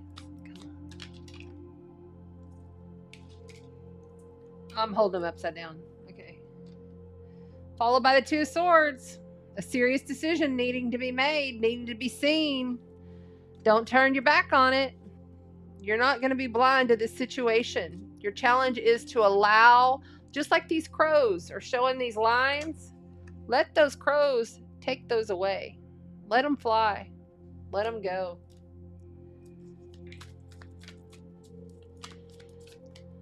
Gemini, Libra, and Aquarius energy, Sun, Moon, and Rising. Gemini, Libra, and Aquarius energy, Sun, Moon, and Rising. Followed by the Chariot. We just had, for the water signs, this Chariot in this exact same position of what's happening right now, okay? The Chariot. Moving forward, letting go, rushing away, things coming in fast for you guys. And then there's Judgment. There's a second chance here. There's some kind of a second chance going on with these cards. Rising from the dead, you know, rising from your old self, really being able to strip away that old self. There might be somebody outside of you that's leaving, I feel. The Empress, birthing. So when somebody leaves, there's something that's birthed in that process, correct? And the Hangman. Okay, so you guys have got 1, 2, 3, 4 major life event, major arcana cards. 4 cards. 4 major event cards. So this tells me these are big endings and beginnings, big cycles, and you need to see it. You need to see it. Something's being birthed. Look at her. She is about to birth something into her reality. She's about to birth something into existence. Okay? It's not going to happen. Like, it's happening fast now, and then there's going to be some brakes put on. I feel like that you're going to have to stop, look, and reflect, because the Hangman is here. On the Five of Wands, you know, there may be some kind of competition around you, or somebody's playing some little games, or somebody's saying this or that, but it's very petty. And it's a little bit of annoyance to you. The freedom that you want is found within your inner child. It's found in your ancestry. What is your ancestry? You've got to look back. You've got to look back and see so you can understand your now as you're moving forward. But you are challenged here to truly see what is real. You know, you can't, your emotions are going to continue to rise, and the anxiety will continue to just drive you insane. I feel like you're just like, you know, Knight of Pentacles. You know, this has been a slow moving process, but I also feel like that person is leaving. I feel like there's somebody outside of you that is leaving your situation, or you have left that situation. And it's a slow roll. And they may be an earth sign, or they could be Scorpio, because this is in representation of Scorpio. The Knight of Pentacles is Taurus, Virgo, Capricorn energy, and they are very methodical. They don't rush things. It takes time. So let them. And you may be concerned, I feel, some of you, 40% of you may be concerned about their path. But it's not your time to be concerned. You have to hold off, because you've got to birth things for your own damn self now. You know, I feel like they're young. It might be a kid, or it could be, you know, maybe a partner. They were just younger than you or whatever, but it could be a roommate. But there is somebody that is leaving and has left. Is leaving or has left for you air signs. She purposely puts herself in this situation. Like, she hangs herself upside down purposely. She inverts herself so she can see herself in a different light. So she can peel away all of the layers. And I feel like this competition, or this, like, these games that are being played, or this or that, or this person said this, or this person did that, you know, kind of stuff is very mundane. Like, it's not, It's not anything you need to be focused on. Let them. Let them. Okay. So let's also find out what the romance angels have to say about this reading. What do the romance angels have to say about this reading? Now remember, it doesn't have to be a love romance. It could be just what's happening.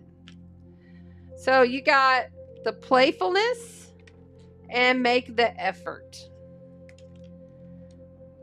To recapture romance, allow your inner spirit of fun to shine. Have fun with it. And then also, you got to make the effort. You got to make the effort for yourself. You got to make that effort.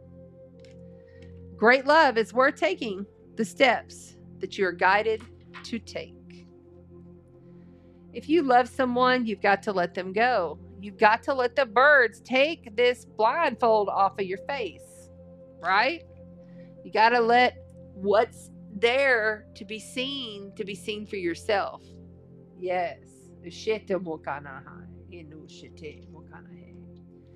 All right, so we're also going to pull, we're going to do this a little backwards this time. We're going to get the oracle.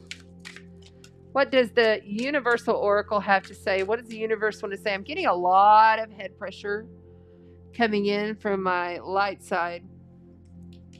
Like you've got headaches or whatever. Use peppermint oil on your temples for your head pressure. Hydra, the catalyst. That's very much this Aries, 0 degrees, the full energy, major life event, major arcana energy. Letting it happen. It is an 18, that's a 9, that's coming to completions.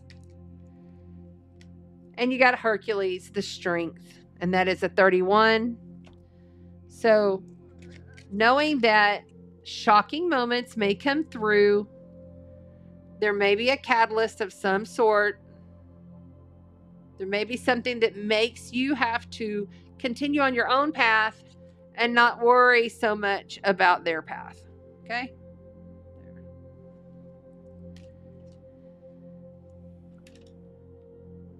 And I'm also looking here, Hercules, he had to go through a lot of trials. He had to go through a lot of battles.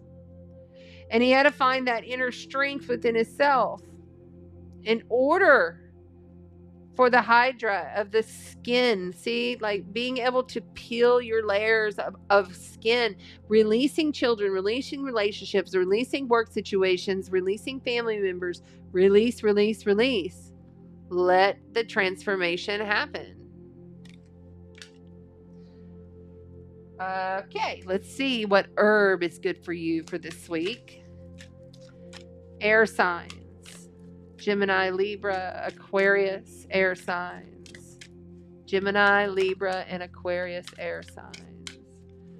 What herb? Shite mokana hashite. Unashite mokana hashite.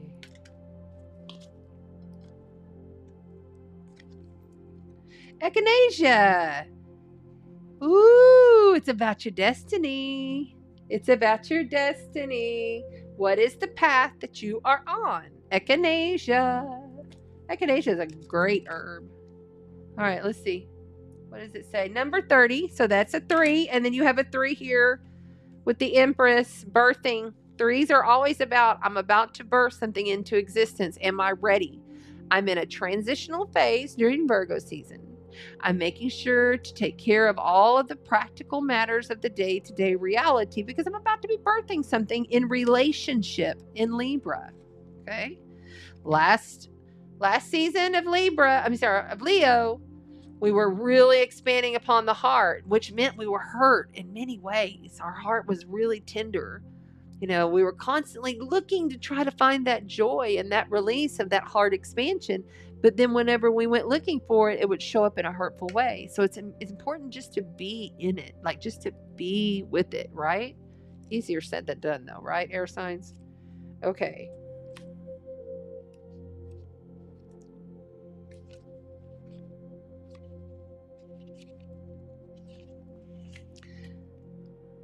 right. Oh, this is not the book. Where is the book? I'm looking at the wrong book. Sorry. As we go on these, I get a little bit high from the energy because the guides are kind of in and out, and I just space things. So, you're funny. Very funny. Okay.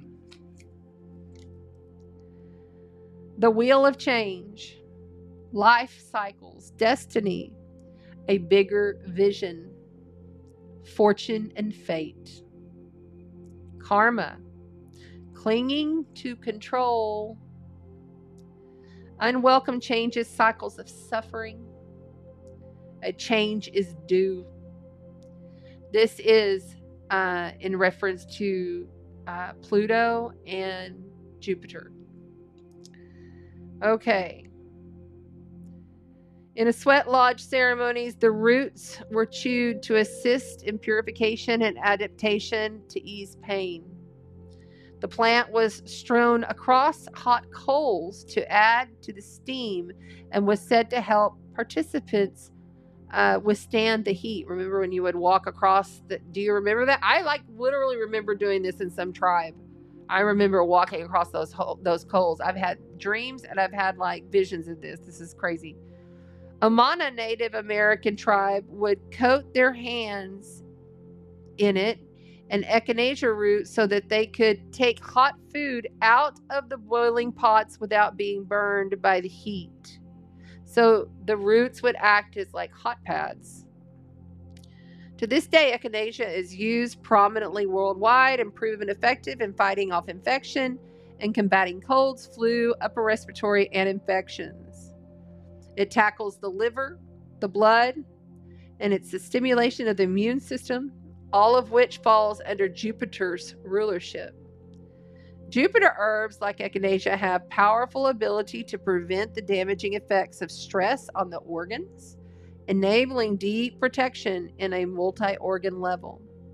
So here's your guidance.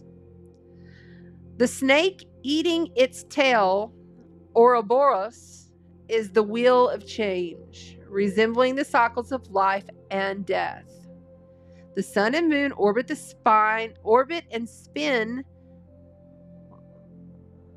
Okay, but they're showing us the Ouroboros orbiting the spine. So circle, spiral up the spine, like a Kundalini awakening, right? The sun and moon orbit and spin the wheel of change, representing the earthly domain. The echinacea sprouting the center represents evolutionary consciousness, unbound by the confines of destiny. Like the Wheel of Fortune, this card may signal a twist of fate, a time where something in life shifts and reorients us somewhere else. Echinacea has shown up in your cards today to remind you that the universe is always in motion and nothing is by accident. The key to see through the cycles of destiny is to remain centered and fluid, flowing with the course of life. Fluid and flowing with the course of life. Fluid and flowing with the course of life. You know, it's like I was speaking in the astrology. It's about, are you able to see other people's perspectives, and are you able to put yourself in a position of receiving while observing?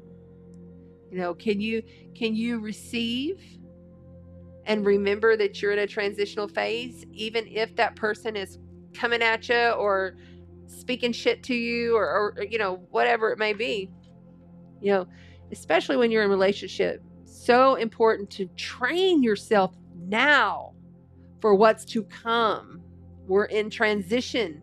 Virgo is transitional sign every year. And it's so important that the soul, because this is soul-based astrology. This is about the soul, the evolution of the soul. What is your purpose? Why are you here? Why did you come to this planet? You must be in transition. And I believe if you want to understand the karmic wheel of cycles, get you some echinacea, utilize it in your practice. All right. Thank you to the air signs. I love you. I appreciate you. Woo! Air signs. I forgot that was way over there. Oh, well, it's still there. It's all right. Very cool. Thank you, Amanda. I'm so glad that you're here. Hey, everybody on TikTok. If you would not mind, please double tap the screen.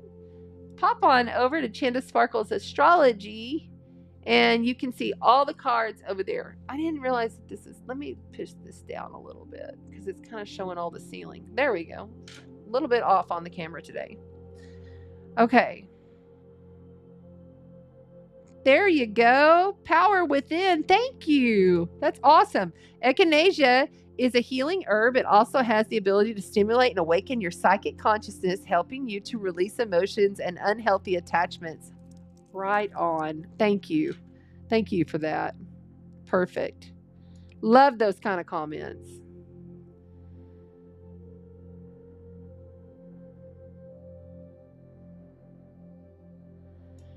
Cats Unity is our sponsor, and she's celebrating 6 years in business September 22nd. Master number, I am not even kidding you. Hitting the 22nd. Very cool.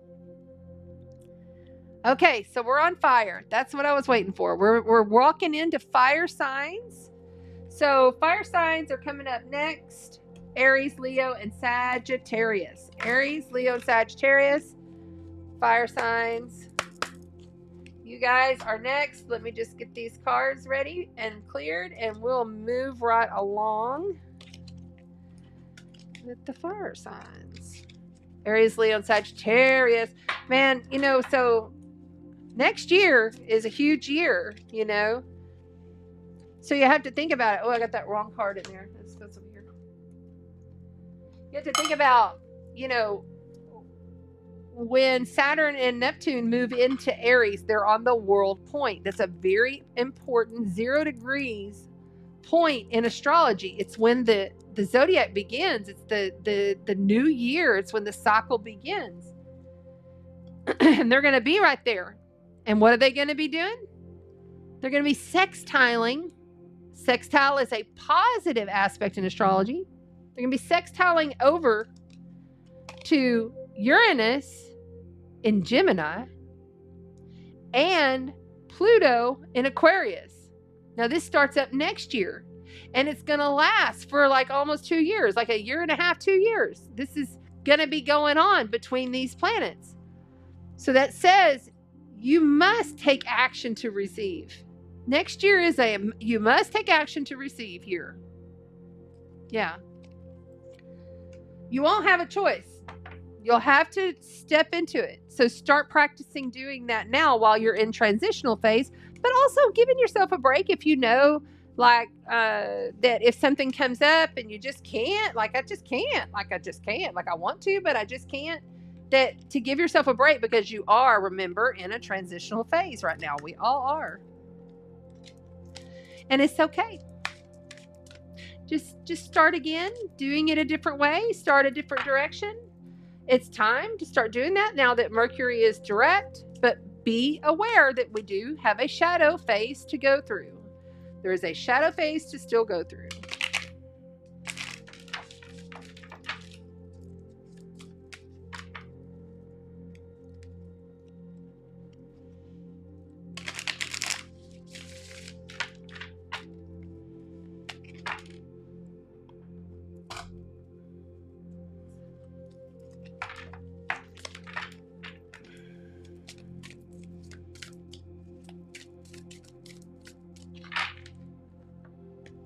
Okay. Fire signs.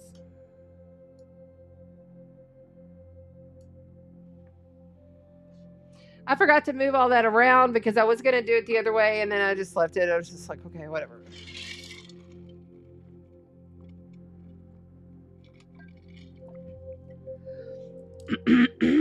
Oh, I got these.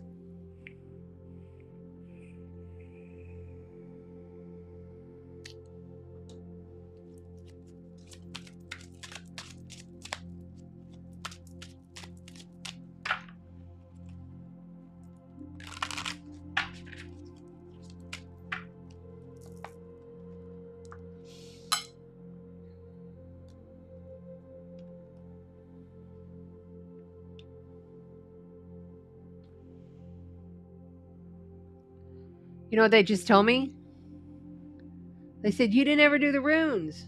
Did we not do the runes? We'll do the runes. We'll do it. Sorry. Got off track. I've been off. That's why it's an off day. I'm normally here on Tuesdays. If you're new, I'm normally here every Tuesday.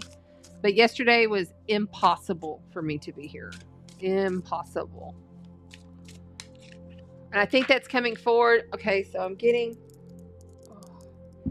a lot of tingles to the entire top of my head. So that means that you are probably, and they're showing me like they're pulling the energy to activate the lotus of your crown. So everybody has a lotus right here.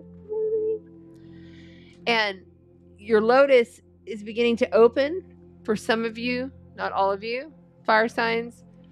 And if you're starting to feel like they're pulling at your head, just breathe with it and just close your eyes and do vision work. Like envision that your guides are literally activating that crown chakra so that you can receive the guidance from your highest selves. You have multiple highest selves, by the way. I don't know if you know that, but you have multiple highest selves. And you need to call upon them. Angels, highest selves, whatever you look at it as. But it is the oversoul that is connected to all source creation. All right. Aries, Leo, Sagittarius, Sun, Moon, and Rising. Aries, Leo, Sagittarius, Sun, Moon, and Rising. The Lovers.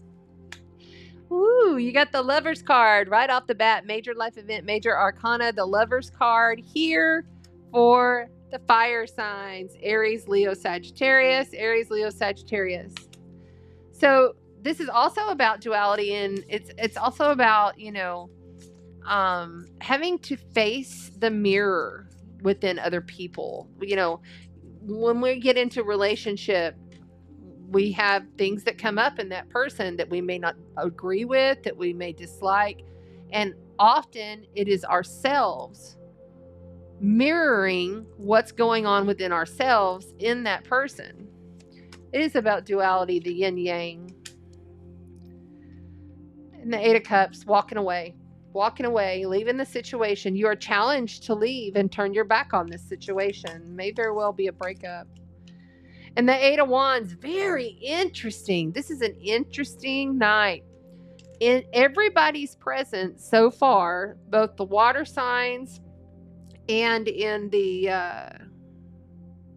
air signs, now we're on fire, this position has come up a Sagittarius energy. The last two, it was the Victory card. This is the Eight of Wands, which is also very similar. This is the lower octave to the major Victory card. So moving fast. It even could be arrows of love going in an opposite direction. Okay. On the outside here, what is going on with this board? Okay. On the outside here, coming in from outside of you is the Page of Wands. And then we have the Five of Swords. Yeah, something has not been on the up and up here, and it's karmic. You know, whatever this situation is, if this person is leaving or you're leaving or they're leaving, someone is walking out, someone is leaving the situation, they're not going to stick around. This is over. And it's happening really fast in your present moment, or it's about to be. Okay, so this is why and what's going on now. What's coming in from outside of you is someone who's very curious, someone who wants to learn, someone who is very sprite. Like, and they could be a younger person, or they could just be kind of naive and kind of youthful in their own energy. But they're curiously watching. They're curiously paying attention. They're curiously wondering how you're going to react to this whole situation, because apparently there's a breakup here, and there's been some negative energy. You know, this Five of Swords doesn't show up for no reason. Five of Swords is a very difficult card. It's a card of someone who is going to take what they need and they leave it. And they don't care if they hurt you or not. They don't care if what they take is fair. They're not going to give you what you want. And it's coming in extremely clear right there. See, you're walking away in the background, or it's you leaving and they're having to leave. But they're left with pretty much nothing. You know, you're not, it's not an easy walk away. These are two walk away cards right on top of each other. And this is a karmic cycle. The wheel turns and it's karma. It was destined. In other words, before you came into this incarnation, before you arrived into your flesh suit and popped out your mama, you had a plan, fire signs, with your soul family that also incarnated with you.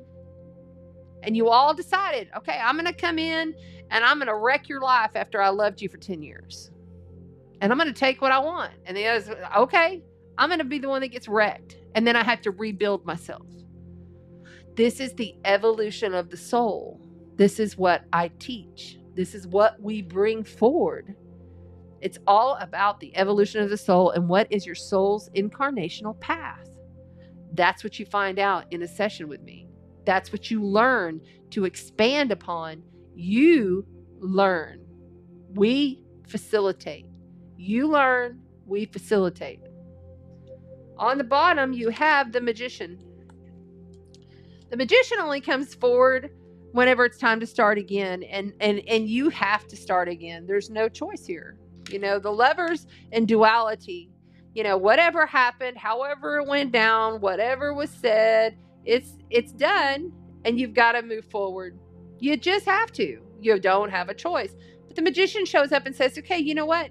I'm going to give you all the tools that you need necessary so that you can move on and create again and rebirth yourself into the existence that you are. Look at that. 9 of Swords. Why is it happening? The 9 of Swords, anxiety. You didn't want to stay up all night worried and sweating and crying. You didn't want to worry that this person wasn't going to take care of this. You didn't want to do all that. You do better on your own. See there? Okay. Why is that? Because you were juggling. And I believe for some of you, somebody was cheating, because I get a cheating energy off that juggling 2 of Pentacles. So there was somebody else with somebody else, and you have no choice but to move on. Be the alchemist that you are. The anxiety, this is no good. This is no fun. This is anxious, crying, not sleeping. And I'm sorry. But I get a wandering eye off of this page. A younger, youthful, wondering eye. It's almost like whoever this is, they left for someone else. And it was all meant to be. Even the hurt. Yeah. Okay, so let's also see what the romance cards have to say. Inoshite Mokai.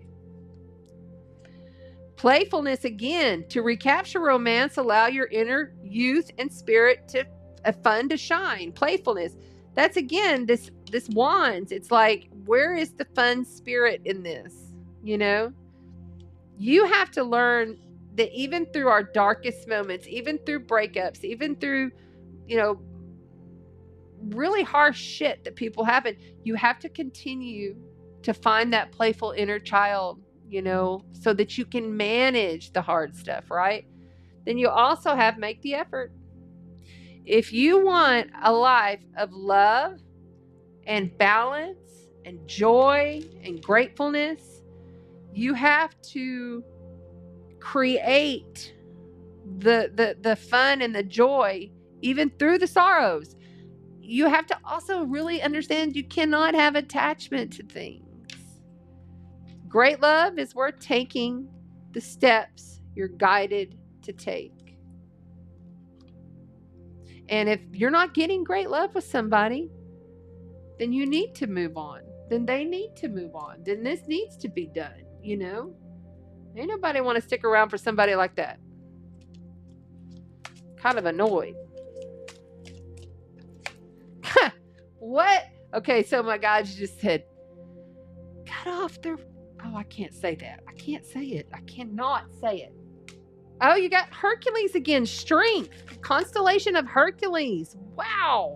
Sudden, unexpected events coming in that means you have to find and tame the inner beast. Tame the strength beast. And arrogance, confidence. This is also a 3, which is birthing. Look at that. There you go. Arrogance. Eridanus, excuse me.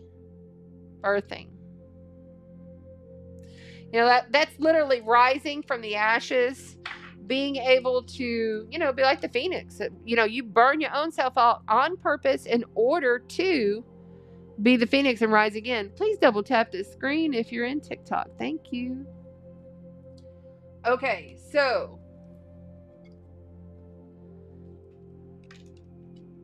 you know, Hercules had to do everything very young, you know, and had to go through a lot of battles to still be standing.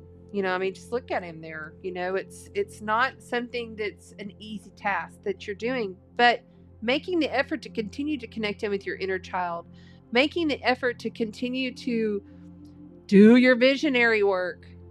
I mean, even if it's only 2 minutes in the morning, just sit and breathe and envision what you want. Healthy I am, happy I am, wealthy I am, love I am. Say it over and over. Say it in the shower. Healthy I am, happy I am, wealthy I am, love I am.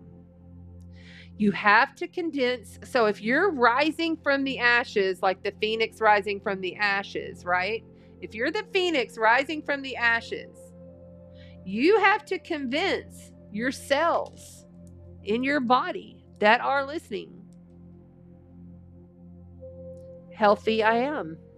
Happy I am. Wealthy I am. Love I am. Excellent mantras. Say it every day. Say it over and over. Say it so many times until it's so drilled into your consciousness that your cells and your reality have no choice but to offer it up to you. Because when you go through something that's tough like that, if you want to come see me, I've got all my information down below. Send me an email.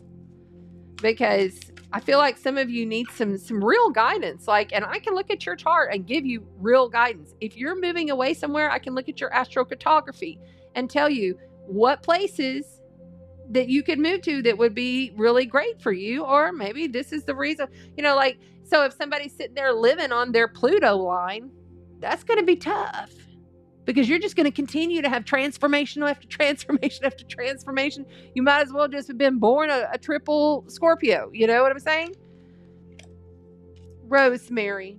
Ancient memories.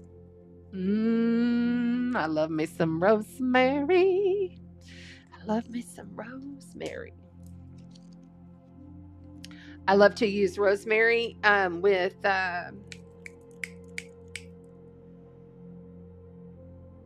castor oil and a bit of lime juice, like organic pure lime juice, and I mix it up and then I put it all over my scalp of my hair because I have sensitive skin and my scalp gets dry. It's just I am a super sensitive person, so I have to take extra care of everything. But I also love rosemary just for clearing a space, you know. I love a sage bundle wrapped with rosemary. It smells so good. All right, so this is a number 3, and that is birthing. We've had a lot of birthing energy tonight in multiple reads. So if you're catching this, fire signs, you probably want to go and check out the water and the air signs as well, because those messages were similar in here. Very interesting how all of the reads tonight are coming out very similar. Okay. Remembrance, ancient memory, multidimensional sight, recollection, commitment, loyalty, and vision, nostalgia, longing, disassociation due to the trauma, induced amnesia, resurfacing of the past emotions, confusion. Rosemary is ruled by the sun. It grows when you put it in, you know, it likes the sun. And it's also a mercurial plant. Even today, rosemary is used to improve memory. Legend has it that Virgin Mary, mother of Jesus, as she fled from Egypt, sheltered next to the rosemary bush. She threw her cape onto the bush, and the white flowers turned to blue. Since then, this precious herb has been called Rose of Mary. Ruled by Mercury, the plant of the mind, and the sun, the plant that represents our base ego and superego and our heart, I'll add. Rosemary embodies this holy connection. Whoo, big energies coming through my... Oh, no, I can't shut it.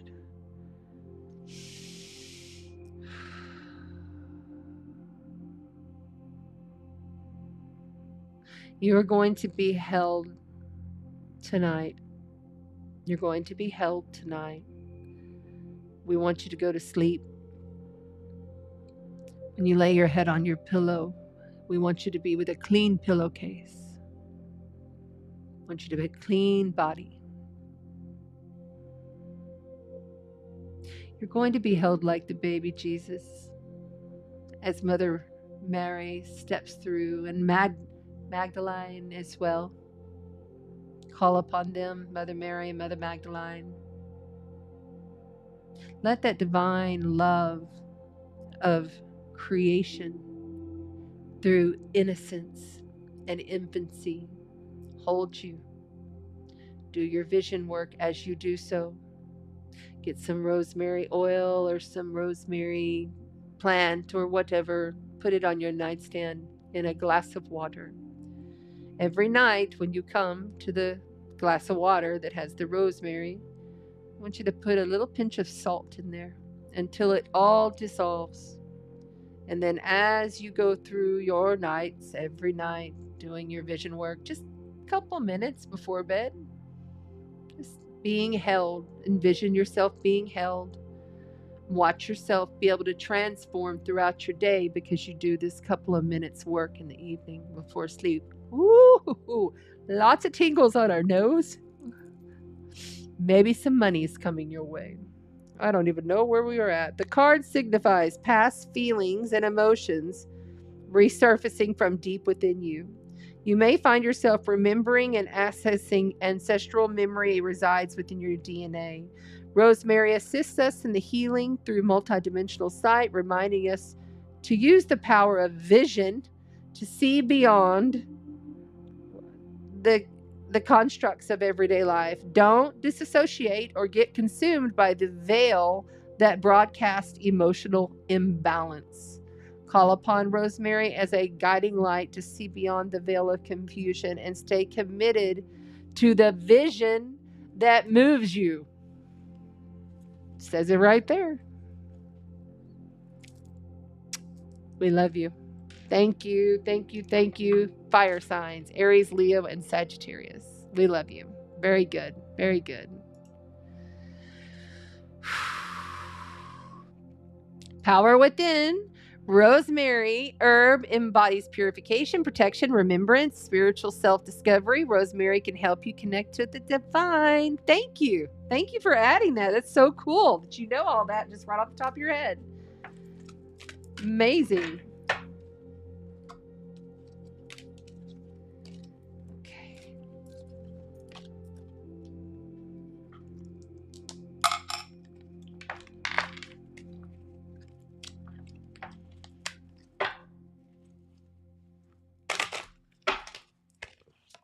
Ooh, that one went flying. Honeymoon. Maybe somebody's going to be coming up on a honeymoon. Maybe you need to take yourself on a honeymoon, you know?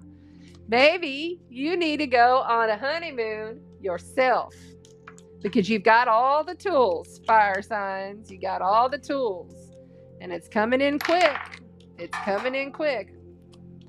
Somebody's leaving. Somebody's walking away. Walking away. You know, at one point in time, this was everything you ever wanted. At one point in time. Make sure that these are shuffled.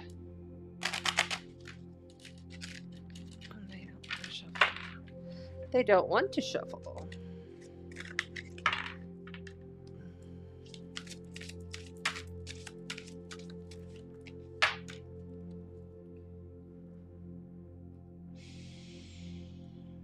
right. What's next?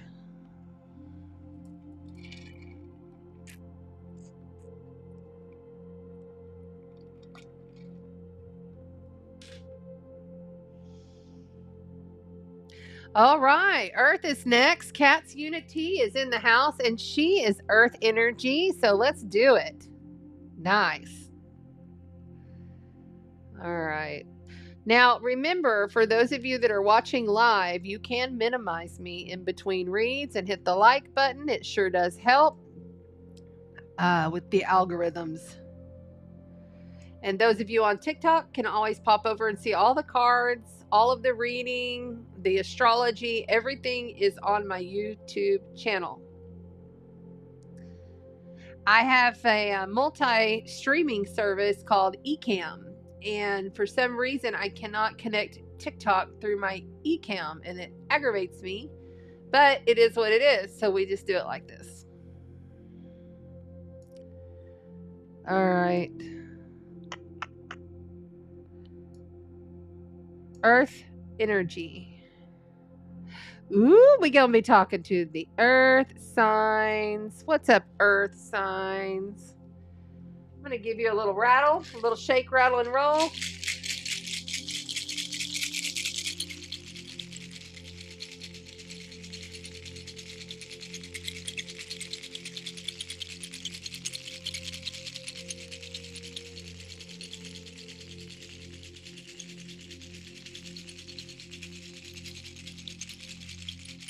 So here's the other thing they're saying. Okay, shit, Tim more. So this is what we're gonna do with the earth signs. So when your energy starts feeling all wonky because you get kind of dense and kind of heavy, you know what I'm saying? When things start feeling heavy, I want you to go 1, 2, 3. Okay, just 3 times. Move the energy off 3 times. Holy Trinity 3 times. You can also come in and find right there where the thyroid is and just massage and move that muscle around. Okay, get it kind of warmed up first, and then you're going to go 1, 2, 3. You're always starting on your light side, which is your left side. It may be backwards because I'm on a video. I'm not real sure. But 1, 2, 3. You're moving that energy off of you. Say you had to go and have a meeting with somebody and they treated you like shit. You're going to say, excuse me, I have to go to the bathroom. And when you go to the bathroom, you're going to do this energy.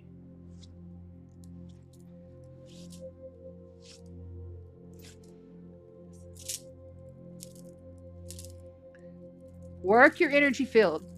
And if you're feeling stagnant, move it, move it, move it. You know what I'm saying? Like you can move yourself, jiggle it around. It works. And I say jiggle because, you know, all these titties. What the fuck was that? Now I'm embarrassed. Oh my God. Okay. Ooh, excuse me. Sorry. All right. We are now on to earth signs. This is the earth sign read. It is the last reading of the night. These cards have been smudged and cleansed for all of you earth signs. Oh yeah, Taurus. Oh, Taurus, I wanted to remind you, you don't have much longer. You do not have much longer, and Uranus is going to move on out of your sign into Gemini. All the Tauruses will get a applaud of congratulations next year. That's not easy. Okay, Taurus, Virgo. Happy solar return to the Virgos. Happy birthday to all of you. I hope you have a very blessed and prosperous year ahead. Say it is so. And Capricorn. Oh dear Capricorn, you still have to deal with Pluto. He's stepping back next week. We are 4 days away from him stepping back into Capricorn for a short period, just a couple months. And then he'll be out of there for good, and you will get a big round of applause.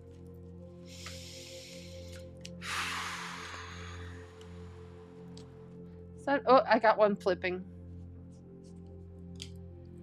Temperance, more Sagittarius energy for tonight. Interesting. Time for you to take some time to really learn to alchemize your situation and have patience and be as though, you know, like when people are offering something up to you or saying, hey, earth sign, why don't you try this? Or earth sign, I really like this. Why don't you check it out? And you would like be normally not going to check it out. You're going to check it out. Just try it. Okay. Open. Balance.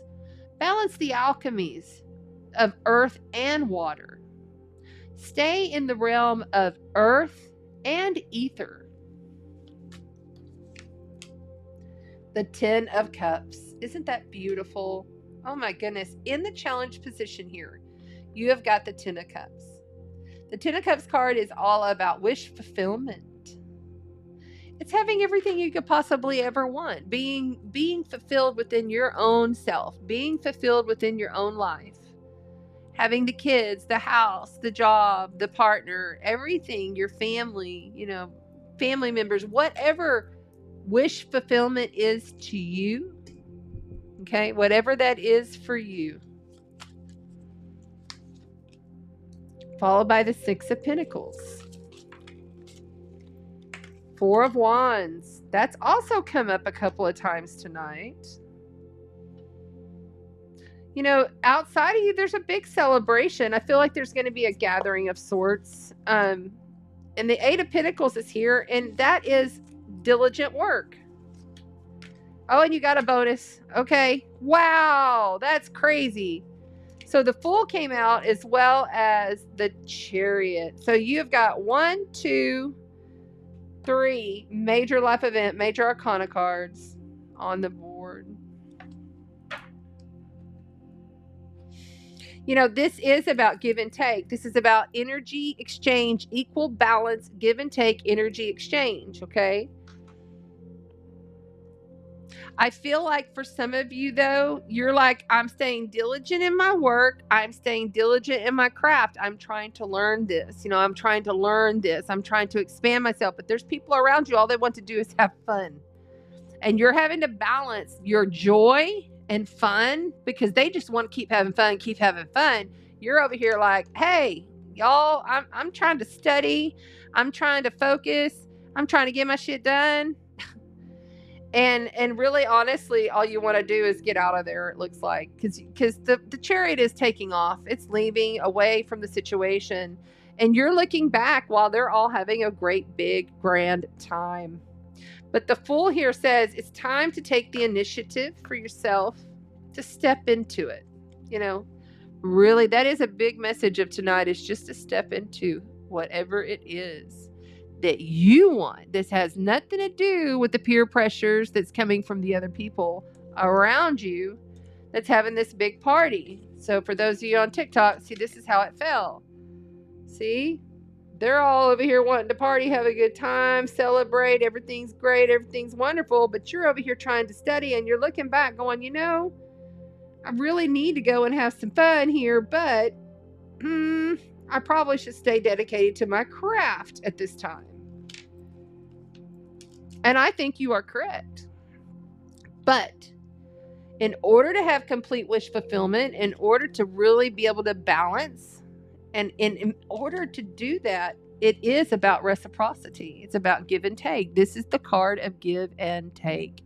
This is I give to you, you give to me. We're all one big happy family.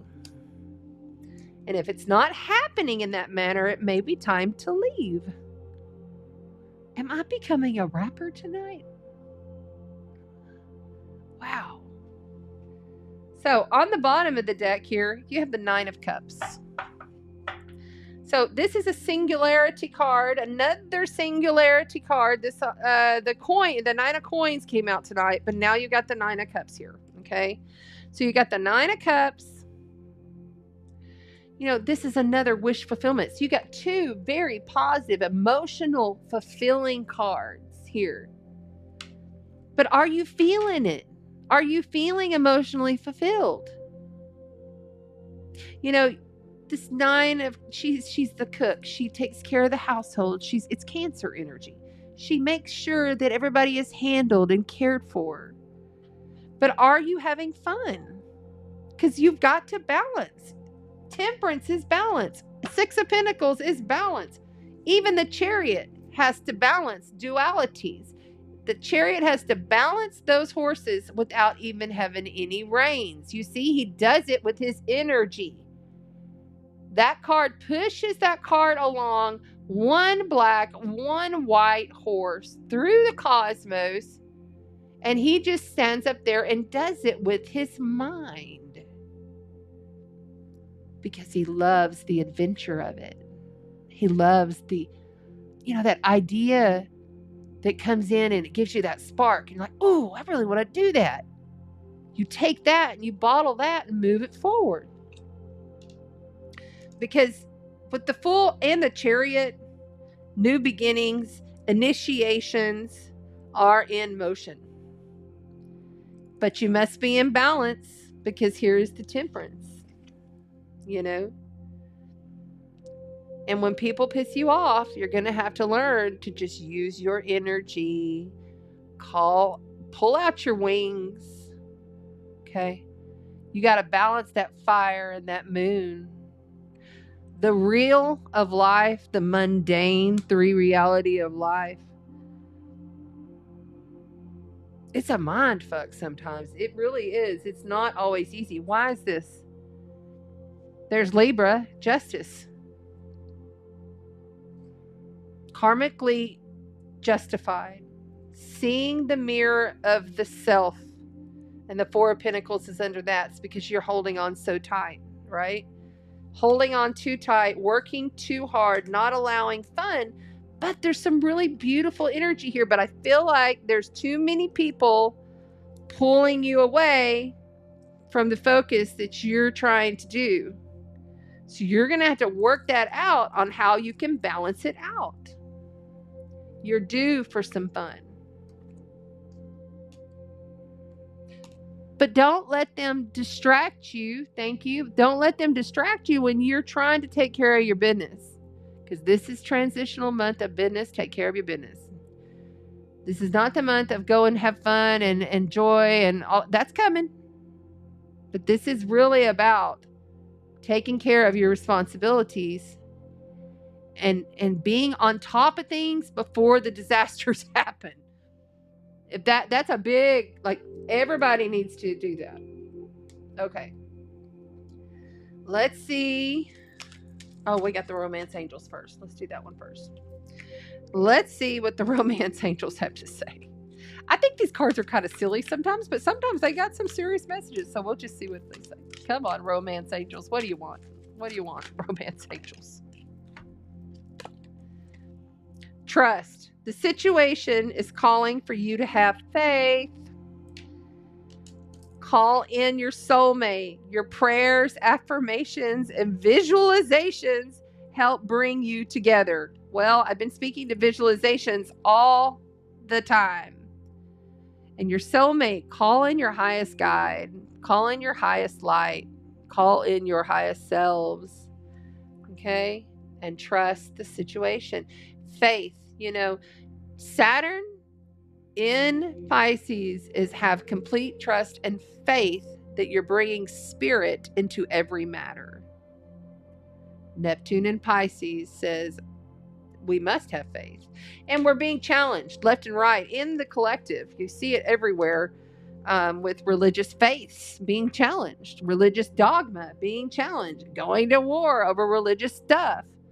I think we would all be just fine if religion just went away and we all just had, unity of trust in our lives, in each other, and we worked within our heart energy field. Everyone in Lemurian days, they already knew. You see, they already knew in their heart. They already had that feeling. They already knew. There was no dispute. There was no, I must be more open, because we already are open.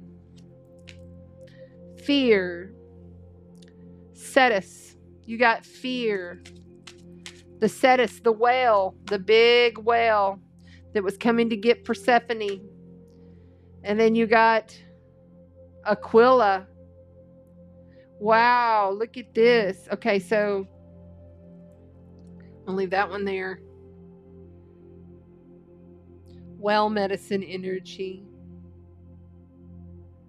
You know, mammals, they group together. You know, it's okay to group together, but sometimes you're just trapped in your own fear. You know, she needed to trust.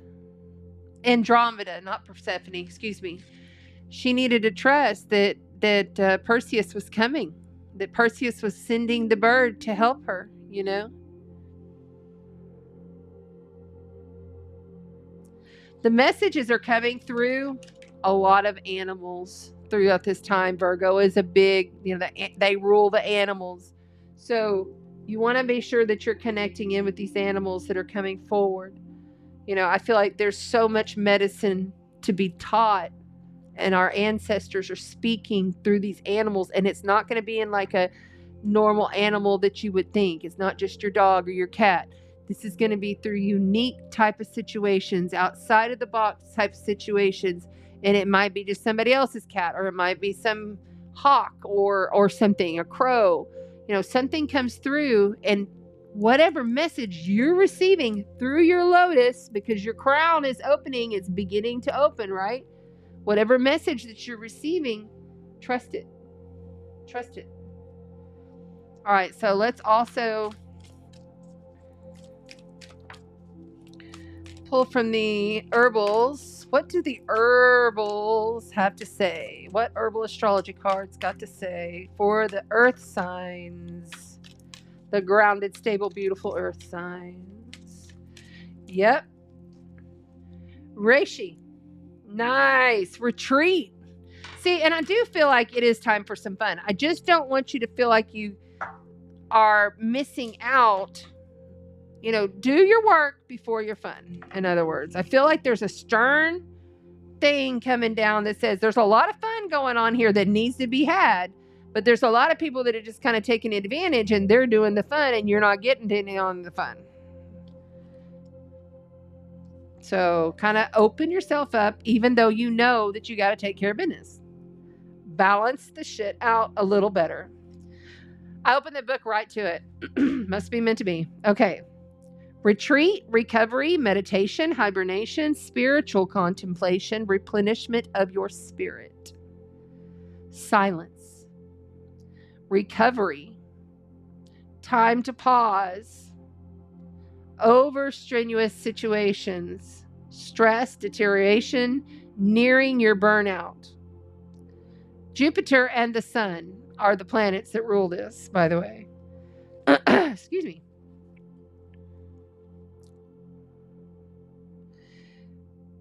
Reishi's borderline miraculous properties are being researched to verify ancient knowledge, including how the mushroom profoundly relaxes the nervous system, calms the mind, and induces a state of relaxed focus. One of the many reasons spiritual seekers consume this mushroom is for the spiritual experience to unlock it in meditation. Recent studies have also demonstrated measurable life-extending properties and the ability to activate the brain neurons and increase nerve growth factor in the cells. It's ruled by Jupiter and the guru of the planets, one of the guru of planets, the one that dictates how we derive wisdom and access the mysteries of life. Jupiter has a vast quantity of spirit-enhancing herbs that are often used in meditation to induce altered states of meditation. Pause. This is your guidance. Pause. It's time for renewal. If you feel overwhelmed or mentally overloaded, it's time to retreat. Take time to recuperate and recharge. The personal growth will follow. Overstimulation and indecision lead to a sense of weakness, imprisonment, and feeling that you are evading death. Like bear hibernating or rest before take time for the next project or challenge. Many Native American tribes have called the space of inner contemplation the Dream Lodge. Ooh, I like it. The Dream Lodge. Let's go to the Dream Lodge. I love that. A place to witness death and see beyond the confines of physical reality by visiting the dream time. Create the space to be silence and calm the internet chatter. I put that in there. Reflection is key to the path of self-mastery. Speak it into existence. Reflection is key to self-mastery. Doing your visionary work will give you so much balance, give and take. You know, doing that visionary work with Neptune at 29 degrees, going to be at 29 degrees for a while, a long while, like a long while, okay? And then you have Uranus going retrograde. Like this is the inward time. And this weekend is a very positive time to go and have some fun. Tomorrow, Friday, Saturday, go enjoy yourself, especially Friday, Saturday, because this moon is going to be moving into Leo. Go play like children. Restore yourself. Do your work tomorrow. Stay diligent in what you need to take care of and get your shit done. Get up earlier. Get on top of it. And then that way, you can have fun on the weekend, you know? And this is a good weekend for it, although Sunday's going to get a little iffy. And Monday's definitely going to be a little iffy because we got all these shifts and changes happening underneath a dark moon in Virgo that's already anxious. It's the anxious sign. Virgo and Pisces is the crisis axis. So you Virgos, be careful out there. We love you. We need you. We need your word spells, you know? Okay, cool. Very cool. Do not forget, my beautiful earth signs, to like and subscribe to the channel if you are new. I really appreciate it. All of you folks, make sure that you have minimized me right now if you're live and like the channel. Big O thumbs up to all of you for doing so. That's how you can support me. Also, down below, you can also find all of the information, so you can go check out Kat's Unity, who is our sponsor, and you can find out all of the giveaway specifics down below. Everything just on the YouTube channel, click more, and all of that stuff will open right up for you. The timestamps and the chapters will be included by tomorrow, so you can always come back and relook, revise, and revision any of the messages that came through tonight. Your animals are speaking to you. The animal medicine is extremely prevalent. So I wanted y'all to please make sure and check everything out that we've listed for you below and support my work. I really appreciate it. If you do want to get a session with me, I do have a waiting list, but the way to do that is just to email me your date of birth, time of birth, city and state, and put new client if you're a new client or returning client in the description so that I can see that that's what you are, and I'll get to you as soon as I can. All right. I love you guys. Thank you so much for supporting the moderators. Thank you, everybody, for being here. It's Katie's birthday, and we are watching while she opens presents. Wow. Okay, well, hold on. Happy birthday. Oh, goodness, it's Katie's birthday. Yeah. Happy birthday to you. Happy birthday to you. It's your solar return year. And you're fresh and brand new. You're welcome. Oh, cool. You're welcome. Thank you for Power Within. Thank you so much for all of the amazing descriptions. Oh, there she is. I didn't see it. There it is. Remember, I have different chats coming through from Facebook, YouTube, and all of the places. So there you are. Let's put it back up there. The most alchemical herb to use is reishi mushrooms, garden of the unseen realm. I'd not heard of that kind of mushroom, my love, But I have heard of the others, and I have some, and I'm about to do a journey. I do it twice a year. So interesting. I'm going to have to look it up, look some more into it. But anyway, then there's that. Okay, if you're in my area, on September the 22nd, we are holding a Sun and Drum. This is equinox, and it happens to fall on a Sunday, which is Sacred Sunday. So please plan to join us for Sun and Drum. We may even just do it super early in the morning at sunrise. I haven't quite decided yet. I'm going to create the event. You'll see it out there. So I really, please tell your friends. Kat, tell everybody at the, maybe I need to just come to the psychic fair. Kat does a psychic fair here in Corpus Christi, the Angel Psychic Fair with Liz. So if y'all want to go and check that out, definitely check out her information. All right. Thank you so much. Love you guys. Happy birthday. Yes, all good. All good. Share me with a friend. Share me with a neighbor. Play my videos. Let them play. Even if you're working, turn the volume down. If you can't listen, you got to focus on school or focus on work. But let my videos play through, because I've got to meet a goal by the end of this year to continue doing this. And if I don't meet the goal, I don't know if I'm going to continue. I need watch time hours. Love you guys. I'm going to say bye to everybody over here on TikTok. Thank you for being here. It's been so nice. Have a good evening. All right. Very good. Now, remember, get out of there. It is Virgo season. You're in transition. So don't be hard on yourself if you have to start over and you have to do things differently, yada, yada, yada. All right. Floril says, reishi is known as the fountain of youth in Chinese medicine. Ooh, okay. I'll have to look into that. Nice. All right. I love you guys. That's it for me. I will see you next week. You can come back and see all of the different sun, moon, and rising elemental reads. Those will be separated out. It's just how to do it all in one tonight. So love you. Walk in the light and spread the sparkle.